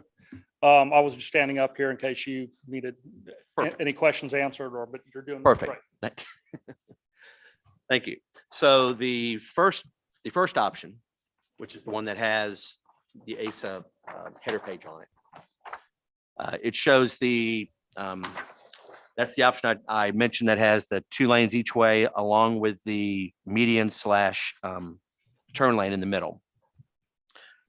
That option, as it is priced out, comes to a total of just over $2 million currently on that option. Of course, some of these things could change with the price of oil, other things of that nature, with the milling and everything else that might go involved. But that's basically what this one does. This one obviously holds the most traffic capacity for the development that's there. Do you want me to hold my questions till the end or as we go through? We can do it as we go through. That's fine. I'll finish the presentation on the first one, then we'll take the questions. How's Okay, that? perfect. So if you look at page 1.0, it shows the 4 lanes along with the, like I said, the middle median along with the turn lane as it goes through and then curves to the south, well, on the map, to the lower left of the entrance to the development, going past where the retirement home is. The next page that says RW 1.1, that's the continuation of that road to the south going towards Ringo Road. As you see, it still has the 2 lanes on each side with the median / turn lane in the middle. Once you get past where the Cracker Barrel is, and what's the name of that road right there? It goes behind Champions. I can't think of it. Slater, thank Later. you. Thank you. When you get just before that road, that's where you have to add a couple lanes for stacking for when you get to the light there. As you see, you have 2 lanes that come in right there. You have the 3rd lane turns to the left. The 4th lane goes to the left and goes straight. Then the 5th lane is a dedicated right turn lane at that same site. So that's the generic layout of that actual layout. There's other pages here, but it shows the right of way. Obviously, this is the widest of the 3 options that we have, which would require the most right of way. With that being said, and as I said, the total for this one is at the moment is $2,009,421. I have questions, but I'll let the council go first. Any I have a questions? question. How close is the right of way to the front door of the Cracker Barrel in case I walk out and get hit? Get a quick Yeah. to go order. Right. So the way we align the road and basically geometrically laid it out, we're not taking any parking, we're not getting into it. So basically we'll get into their little grass area, but we won't get into their parking lot or anything like that. But their grass area is up to the door. Well, I'm sorry. So if you project down a little bit further, there's about a 7-foot grass strip that is in front of where the parking is. We'll get into that, but we won't get any closer. So if you project that line down in front, we're only moving very slightly towards the front entrance. And we will have a vertical non-mountable curb that, basically is designed to bounce tires off of it. So it adds a little bit of protection. And then there's also I believe a little grass strip there and a sidewalk directly behind it that is also added on that side. Have been known to sit in those rocking chairs. Another thing we talked about on this conceptual drawing is the fact of the large utility poles that run down there. And I know we were looking into whether or not we would have to pay to move those or if EPB would have to. But I know they're already in EPB's right of way as opposed to the city's right of way. Correct? That's correct. So EPB is going through a change. David Henderson, who we've been working with for probably 20 years, doing a lot of utilities. He's transitioning, retiring. He's got a new person that's coming in. We've had discussions about the current easement they have and an agreement that could be made with the city. If it does require the relocation of the poles, more than likely EPB is going to at least want to either the city to pay for it or at least some cost sharing on it, one or the other. They said that they need 3 feet of room for their poles to relocate. Anyone else? I know they got one metal pole down there that's sitting right on the edge of right on the edge. So we know that will have to be moved. Okay. And down there at where it takes the left-hand curve back to the property, I noticed someone's been down there with a little marker and they come around from the senior citizen side, marked up to the sidewalk. We're going to have to buy a part of the senior citizen home, the right of way there, or they're going to take it all from the other side. We had some discussions about that. I think that has yet to be determined based on our discussions as to whether that portion would be something that the city would do or that the city would expect that the developer would do. Because currently, as it stands now, there is a utility easement. Kenny, correct me if I'm wrong, there's a utility easement, but not a dedicated right of way through there. Okay. From there where I'm talking about, that where our road stops and then you all on the road from there back to your gate. You know where I'm talking about? Yes, sir. Okay. And because the county come in there when they done their WWTA and re-asphalted it. I was down there the other day and I noticed this done been cut up again. So are we going to come from Ringo Road to right there at the corner there, or are we going all the way to your gate? Is that what we're proposing? Well, I think ultimately the proposed right of way in the end would be all the way from Ringgold Road, all the way inside the gate, and then possibly beyond that. I think that's a discussion that has to be had so that road going through, I know there's been discussion about that being a dedicated right of way that the city would own. Or it could be a private entrance that the developer owns. We designed the stormwater for that to be a public right of way. So basically, when all the roads are done, it would be a city road from Ringgold Road all the way through the development, through the other side of Max Smith and to Spring Creek Road would be at least a primary road going through there would be city right of way. So are they going to build from there to the other end of their project? Or are we going to do that? I think that the owner is, the developer is going to pick up at the fence or a little bit further up at the retirement center and basically take care of anything inside of his property. So the way I understand that, the drawing I've seen on it is going to be 1 lane in, 1 lane out, correct? Right. Okay, but this proposal is asking us to put a 4-lane 2-ins down to a 1 lane. And are these costs Pretty close to accurate. Those costs were done 30 days ago, I think, is when I did the estimates on it. I contacted Tally Construction and one other to get current pricing. As everybody knows, I mean, daily fuel prices go up, so that does impact bituminous materials. So your asphalts, your milling, your trucking costs have gone up to $120 now. 3 months ago, they were $80. So there is going to be some escalation. I'm just not sure where it stops. And so I can, at any point, adjust those costs and update the estimate. But a month from now, 2 months from now, it could be higher. It could have stabilized and gone down some. We just don't know. All righty. And on here, Mr. Dorsey stated this is a little over $2 million for the total. And right beside it, it says city's total is 75%. So is that what we're required? So I don't have it all in front of me. So I believe you have roughly a 75% of the road from Ringgold Road to basically the beginning of the retirement center is city property. That is dedicated right away at this point. I was asked to break out the opinions of probable cost to show the 25% that is inside of Mr. Martino's property where the retirement center is, and then, break out the cost that is actually city right away right now.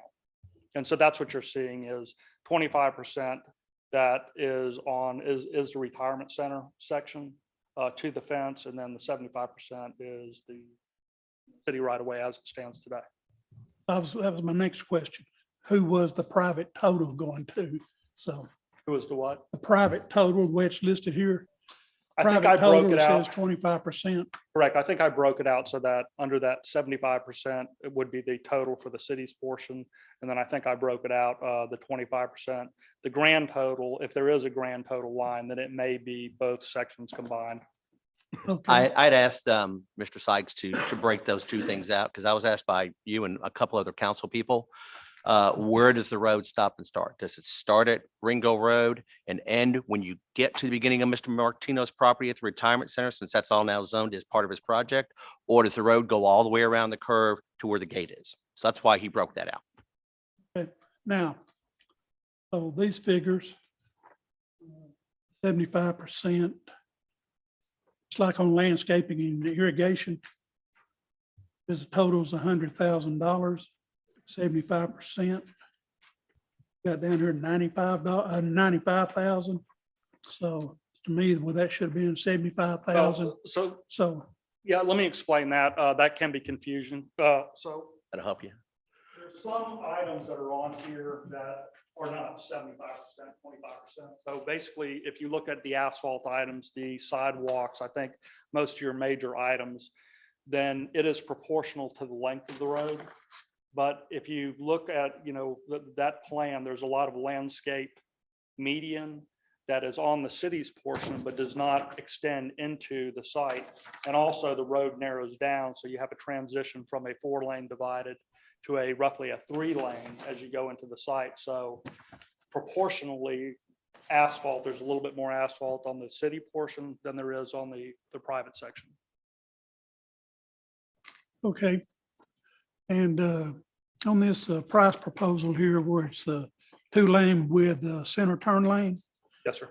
the sidewalks, where you mentioned the sidewalks, Yes, sir. says here quantity 18,000. Yes, sir. All right. So then it says 18,000 square foot, and then it comes up to 1,800 linear foot. Now, so that's on both sides. So that comes up to, I'm saying 3,600 square feet.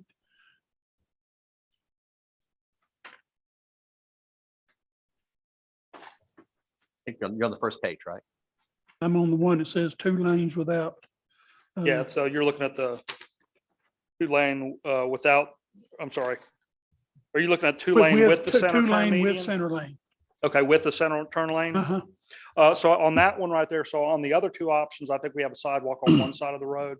On this one here, because it's so narrow, it gives you a little bit more room, and you already have some existing sidewalk on what would be the west side of the road. So it basically has sidewalk on both sides. That one has both on both sides. This one just has one. Correct. The other two options only have it on one side. That would be on the Cracker Barrel side, just simply because of right-of-way constraints. Okay.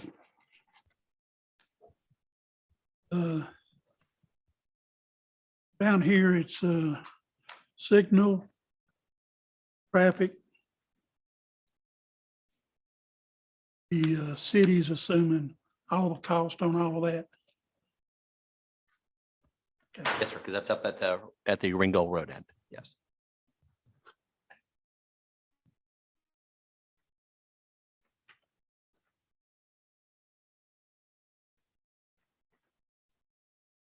And I will still go through real quickly the other two options too, if you have questions as we go. Okay, well, okay, I've been enough on this. Any other questions on the first option? Mine kind of covers all three. This does not include right-of-way purchases, as we mentioned. Correct. I do believe we have started the engagement. I've given them the go ahead. We're in the queue. He should be working on those and it shouldn't take him long to do it. I'm just not sure exactly what date he can begin it. It may be tomorrow. It may be next week sometime. So this is a discussion topic that's been added here. We know we've got some more due diligence to do to determine the actual cost with right-of-way. This also, as you mentioned, it does not include the utility. So can we engage deeper with EPB on your assessment if they're willing to split or some type, because I think that can be a big dollar figure or a large dollar figure that would be also included in the overall cost of this. And that's for any of these three, potentially. I'm not sure that the utilities change with either of the options. I think the utilities have to be relocated with option one or option three. But I can try to pinpoint that cost. Okay, so And also that two timeline. that doesn't have the center lane may not require that. If we did not have the center turn lane. Yeah, the option center- two, you said 1 and 3. So 2 is the one without the center turn lane. I'm sorry, yeah, 1 and 3. So option 2 would require it definitely. But even between option 1 and option 3, going down to what would typically be a 36, 38 foot typical section, it's still going to require that those poles be relocated. Okay, all right, so it's regardless. Yes, sir. Then we have the expense up at the corner. When you get by where the old bank building was and all that at Max Smith, all those poles will have to be relocated no matter what option we do. We do. We have to add an additional phase to the signal, no matter what, in order to basically get the queue of the vehicles out of there. Okay, I'm sorry. Go ahead with. You said we would still have the expense of the entrance at Ringo Road. If we go with 2 lanes, All three, you're going to have that same stacking configuration once you get to the signal at Ringo Road, because like you even pointed out, one thing that's going to happen there is right now, Ringo Road at North Max Smith, it has the Ringo Road phases, and then it has the North Max Smith phase that goes on both sides of the street. Make sure I'm saying that right. With any of these configurations, you're now going to have sort of like a Camp Jordan Parkway. You're going to have 2 different phases. You're going to have one that's going to be coming from Georgia, and then one that's coming from the Cracker Barrel side that's going to go. So that's going to make, if you're not careful, that's going to make the light at Ringo Road longer, which is what you mentioned earlier on one of the other subjects. So by adding those stacking lanes as well, that will allow more cars to get through quicker. So you won't have as long of a turn signal delay for Ringo Road, because you'll be able to get more cars out in a short amount of time. do we see a stacking situation other than when we have a soccer match? You will see a utter failure of the intersection when about half the site, or less than half, about a quarter of the site is built out with residential and everything else. The intersection, the level of service going in and coming out is going to be rated about a D. When it's fully built out, it's going to be rated an F. I mean, that's the problem with basically dropping Hamilton Place Mall in that area. So eventually it's going to fail anyway. This would be the best way to get it out. And that's the only room that we have to get it out currently, is to have those 2 left lanes coming out with the center one basically dedicated to go through, and then we're adding that right turn lane. So it just helps clear out that intersection as quick as possible. In years to come, when the whole thing is built out, then, it may be that an additional lane needs to be added there. And an additional lane coming in. But if we have that problem in 5 years, that'd be a great problem to have. I mean, because that means that the whole area is built out. Reason for that question is because the only time we have a stacking situation down at the exit one deal is during when Camp Jordan Park's full with a big event. And then we have the East Street Police up there getting it out. So I think, and just to address specifically that, I think, your games, you have that peak in and out that, is pretty quick. You have it back up for a period of time, but, the biggest impacts based on the traffic study is really your AM and PM peak hours.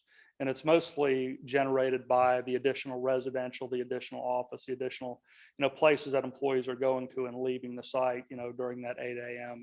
and 5 o'clock PM ingress egress point. That's the biggest impacts time period.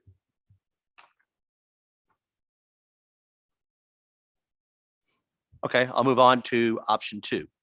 Option 2 is basically the same as option 1 with the exception of you don't have the left turn lane / median in the middle. One problem you can have with option 2 is traffic, whether it's going in or out, sort of like, think about if you're in front of the neighborhood market on Ringgold Road. Traffic will back up with cars trying to make left turns coming in either direction, and that could cause disruption in the traffic flow there as well. Besides that, takes up just a little bit less right away, but not much. So to be honest, basically, I was thinking more towards either worrying about option 1 versus option 3. Yeah, I would agree. You're not having a turn lane. If we're going to enhance this and not having a turn lane, you're just impacting Cracker Barrel. You're impacting the existing businesses and then stacking up people going in and out of the new development.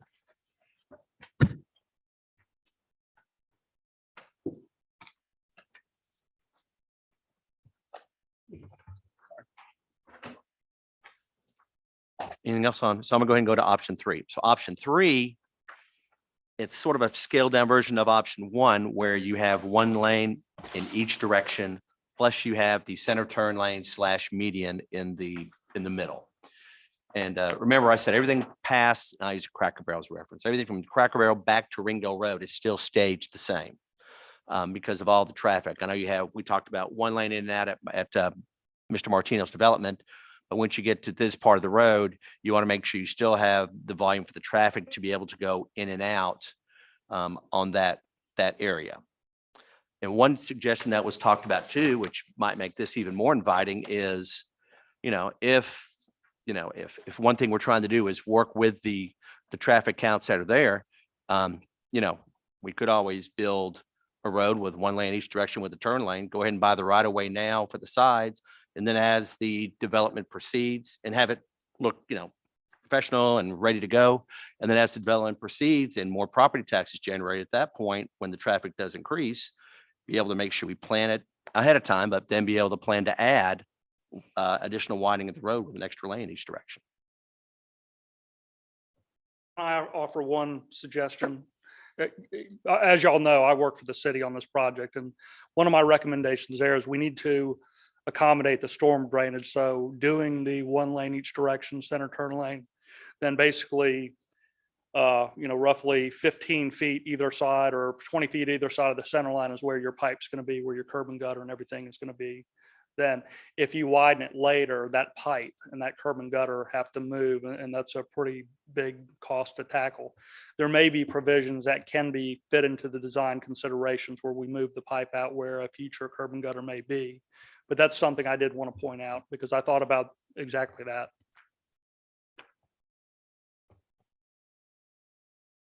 So the cost on option 3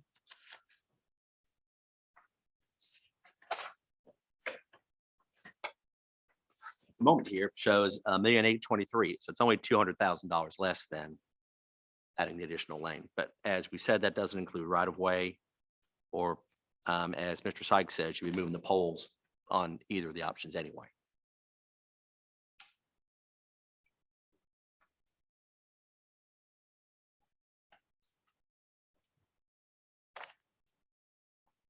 Thank you, sir. Council, any discussions? What kind of, what thoughts and directions are you? We want to consider. Option one's pretty much going to be the most efficient option here. That way we're seeing this.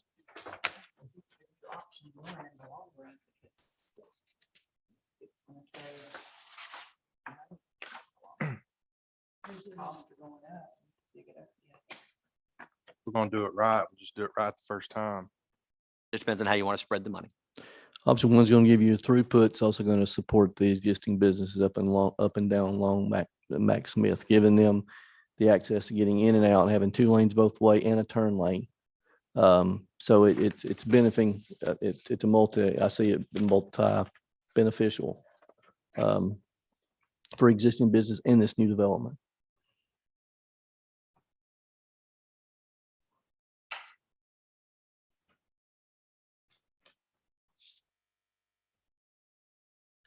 Any other thoughts, input?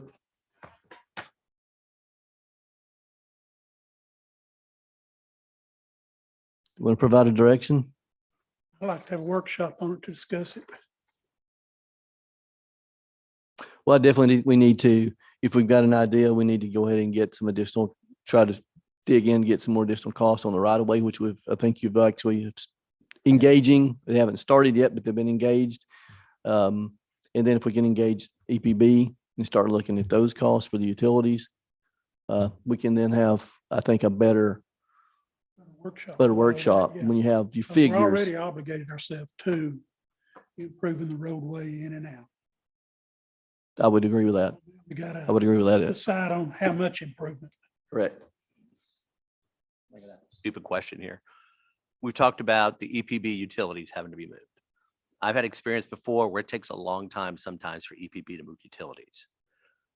Would option 1 versus option 3 change having to wait for those utility poles to be moved at all? You see what I'm trying to ask? I mean, we want to try to be as expedient with the road as possible, but I don't know if there's if they're going to tell us it's going to take a year and a half to move the poles. Is there a way to work around that? I believe so. I mean, I believe we already have to some degree. So EPB has gone above and beyond out there to, they know that when this comes online, and some of it already is, that they're going to be selling a lot of power, a lot of fiber. And so they've already installed 3-phase power basically on phase 1 part of the site. Tennessee American is basically going to provide water. They've already come onto the site as well. So EPB indicated that they would work very quickly with us, their board, to adjust that easement to give the city basically permission to use a portion of that easement as long as there's enough room for them to put their poles, and indicated that they'll expedite this because it is more of an economic driver for both the city and for them. So I don't think it's going to be like your TDOT uniform certification process where you have to acquire the right of way, then they come in and move the poles, and then you have, all of the other facilities, behind them that have to move theirs. That's why I say that this may be a project where, that they may partner more so on this one than on another typical right of way. Do we have a time frame that we've got to meet? It's odd that you asked that because I was going to just make a statement in similar to that question. Time is of the essence. We have 5 years left in border region. This can be expensed for border region because it is for economic development. But I'm talking about a time limit for them because I read somewhere that if we didn't get this road improved within a certain time, then that would prolong them. Past their 5-year Absolutely. build out. Absolutely. So- It's critical to their development succeeding and expanding. We got to have this by November, December, or June of next year. Well, That's the question. well, at this point, I don't think we have that answer because we don't have the numbers and we don't have what it takes. And I'm not willing to commit to a hard and fast date because we don't have me personally, I don't know about the other council members, but till I do my due diligence and we have the numbers and we know what when we think we can accomplish and what it's going to cost. I personally can't put a date on it right now, but I think it needs to occur as quickly as we can have it. When can we have a workshop? Because I think we need to do that as soon as possible. I'm out of town right now, Monday through Thursdays, but I'm willing to meet Fridays or Saturdays probably better if people are willing to take an hour or so of their time. Make sure we get some of the costs first. I think we need a little bit more information. I do agree if we can have one sooner than later, but I think It'll take me, a few hours to update the construction cost. I'll know tomorrow from the right-of-way consultant when he can commit to having those numbers to me for options 1 and options 3. Options 1 and 2 are about the same. And then also I'll get in touch with EPB in the morning and ask them to go ahead and to start looking at what that cost would look like to relocate the poles as well as the timeline. yeah, and if they need to sit down with the city, you're more than available, correct? To I'll let Yes. Mr. Dorsey know and then, he can get with y'all and we can be prepared for the workshop just as soon as we have the right of way costs. I think that's the Yeah. part that'll take the longest. And I expect that can be done within 2 weeks, but I just want to make sure. sound good.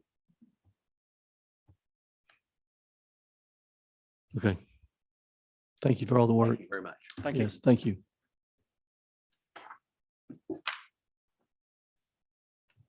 All right, that's all we have on the agenda for tonight.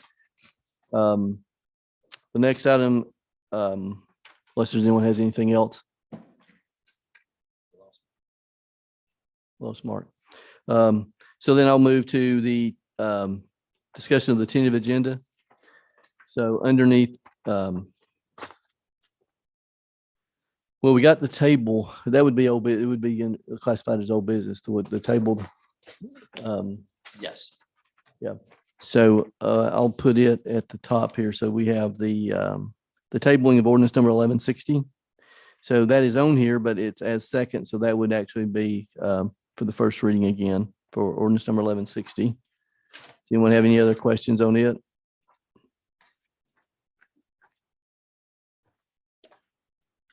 All right.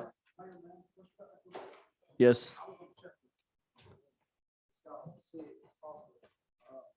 Possibly for that community meeting, would y'all prefer that to be maybe at the community center, somewhere close it's everybody's familiar with? I think That- so. Okay, we'll try to get some notice out, potentially even have it like the Monday before the meeting. So that gives all next week to advertise, social media, Perfect. mail outs, whatever we need to do. But after talking to Alan, we thought that'd probably be the best location, central location. for agree. that. And I would agree. And then, check with Sean and Yeah, see as the long as it's availability.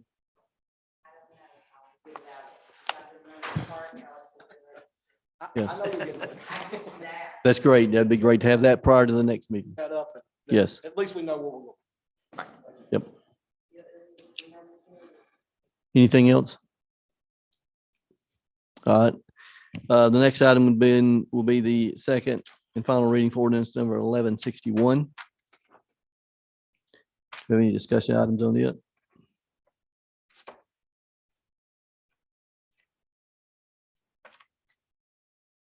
I will say that I am, well, never mind. I'll talk about it next week.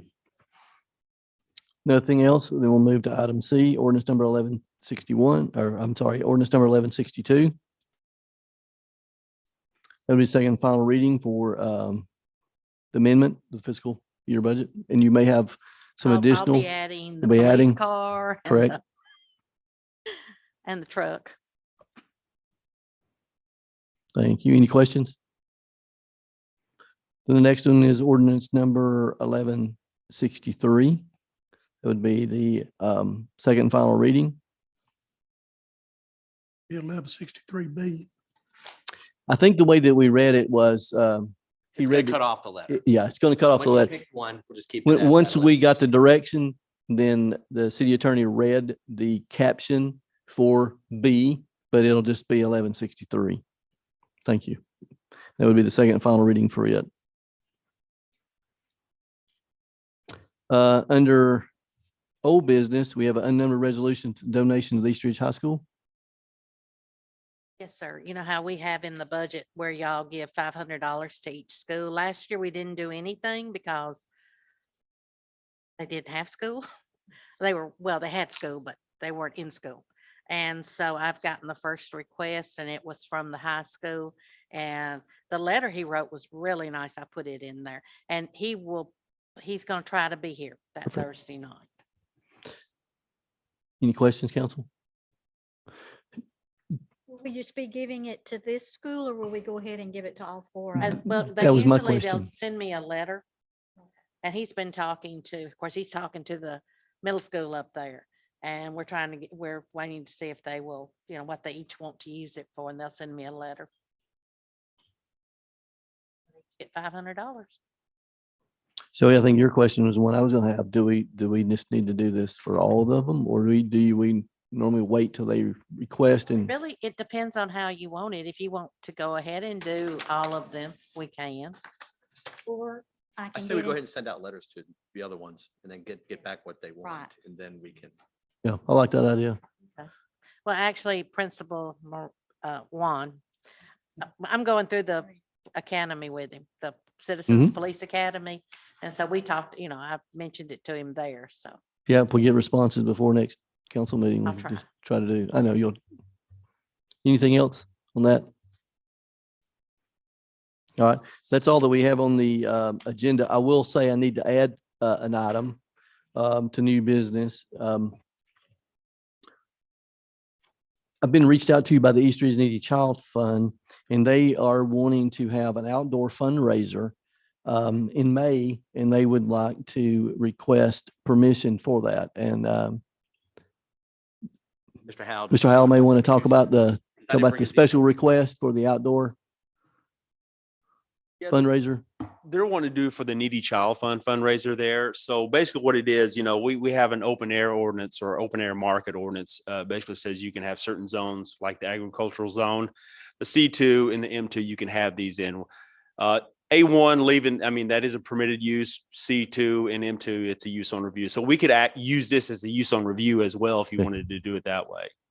Even though it's not a permitted use in the C1, you still have that option that since it's unique in nature, you can do it as a use on review. So just do a resolution for the next meeting to Yes. approve a use on review. So I'd like to put that on there and have council consider that. Because it'll benefit the East Region Needy Child Fund. It's going to be down at The Antique District. Antique District, Mhm. there by Department 1-3, where they currently have cruise inns.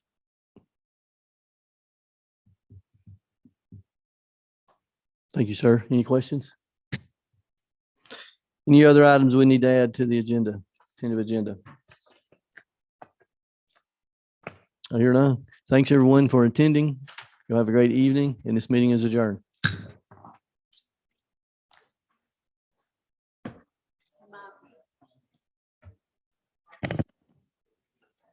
Thank you.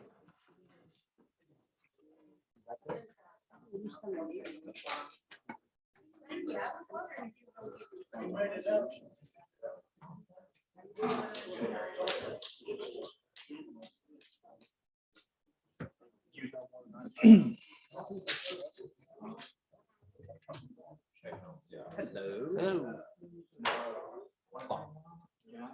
Put an extra large. Put an extra large. Hey, Stan, I did want to ask you, is that going to be a year from now when we get that truck? Well, what? No, they've got it on their watch list right now. They just got to quit. Plan to order it tomorrow. Is it going to become striped and everything? This one's not being striped. This one is. My gonna be opinion, rear box piece. My opinion, and what I failed to I do. thought you was already driving that. When the amendment I am driving. to do the two 2013 unmarked car. I should have made a motion to amend one restriction This now getting broken. It is out actually with a that, car. the outdoor. I'm gonna add that to that. I've been here 7 years. I'm gonna I've add never that. driven a Isn't car. it I thought of Dodge? that afterwards. I No, thought you it's a drove a Ford. Dodge. He No, did, it's he did. Oh, okay. Now, he did drive a Dodge, Well, I thought I've seen him driving a Dodge. a blue one. I did for a little while. ago. That's right. Yeah. Uh-huh. But it wasn't new.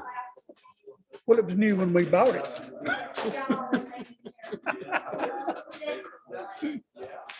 Oh, me. Well.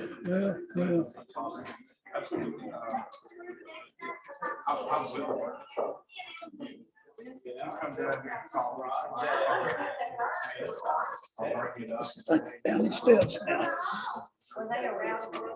Been going to rehab and they got my legs killing me. But it'll be better once you I hope. get through it.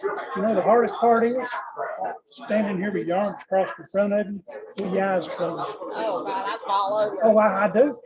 I do. I fall into the rail and everything. Yeah. Matter of fact, when we're standing here praying, Uh-huh. I have to open my eyes because I can't stand on my eyes. Really? I start this one. Uh-huh. Yeah. I have to hold on. Well, I do that, but I start to rock this head. If you got my things in here, they're still on back. You're still on back order. I thought I'd have it by now, but I'll holler at you.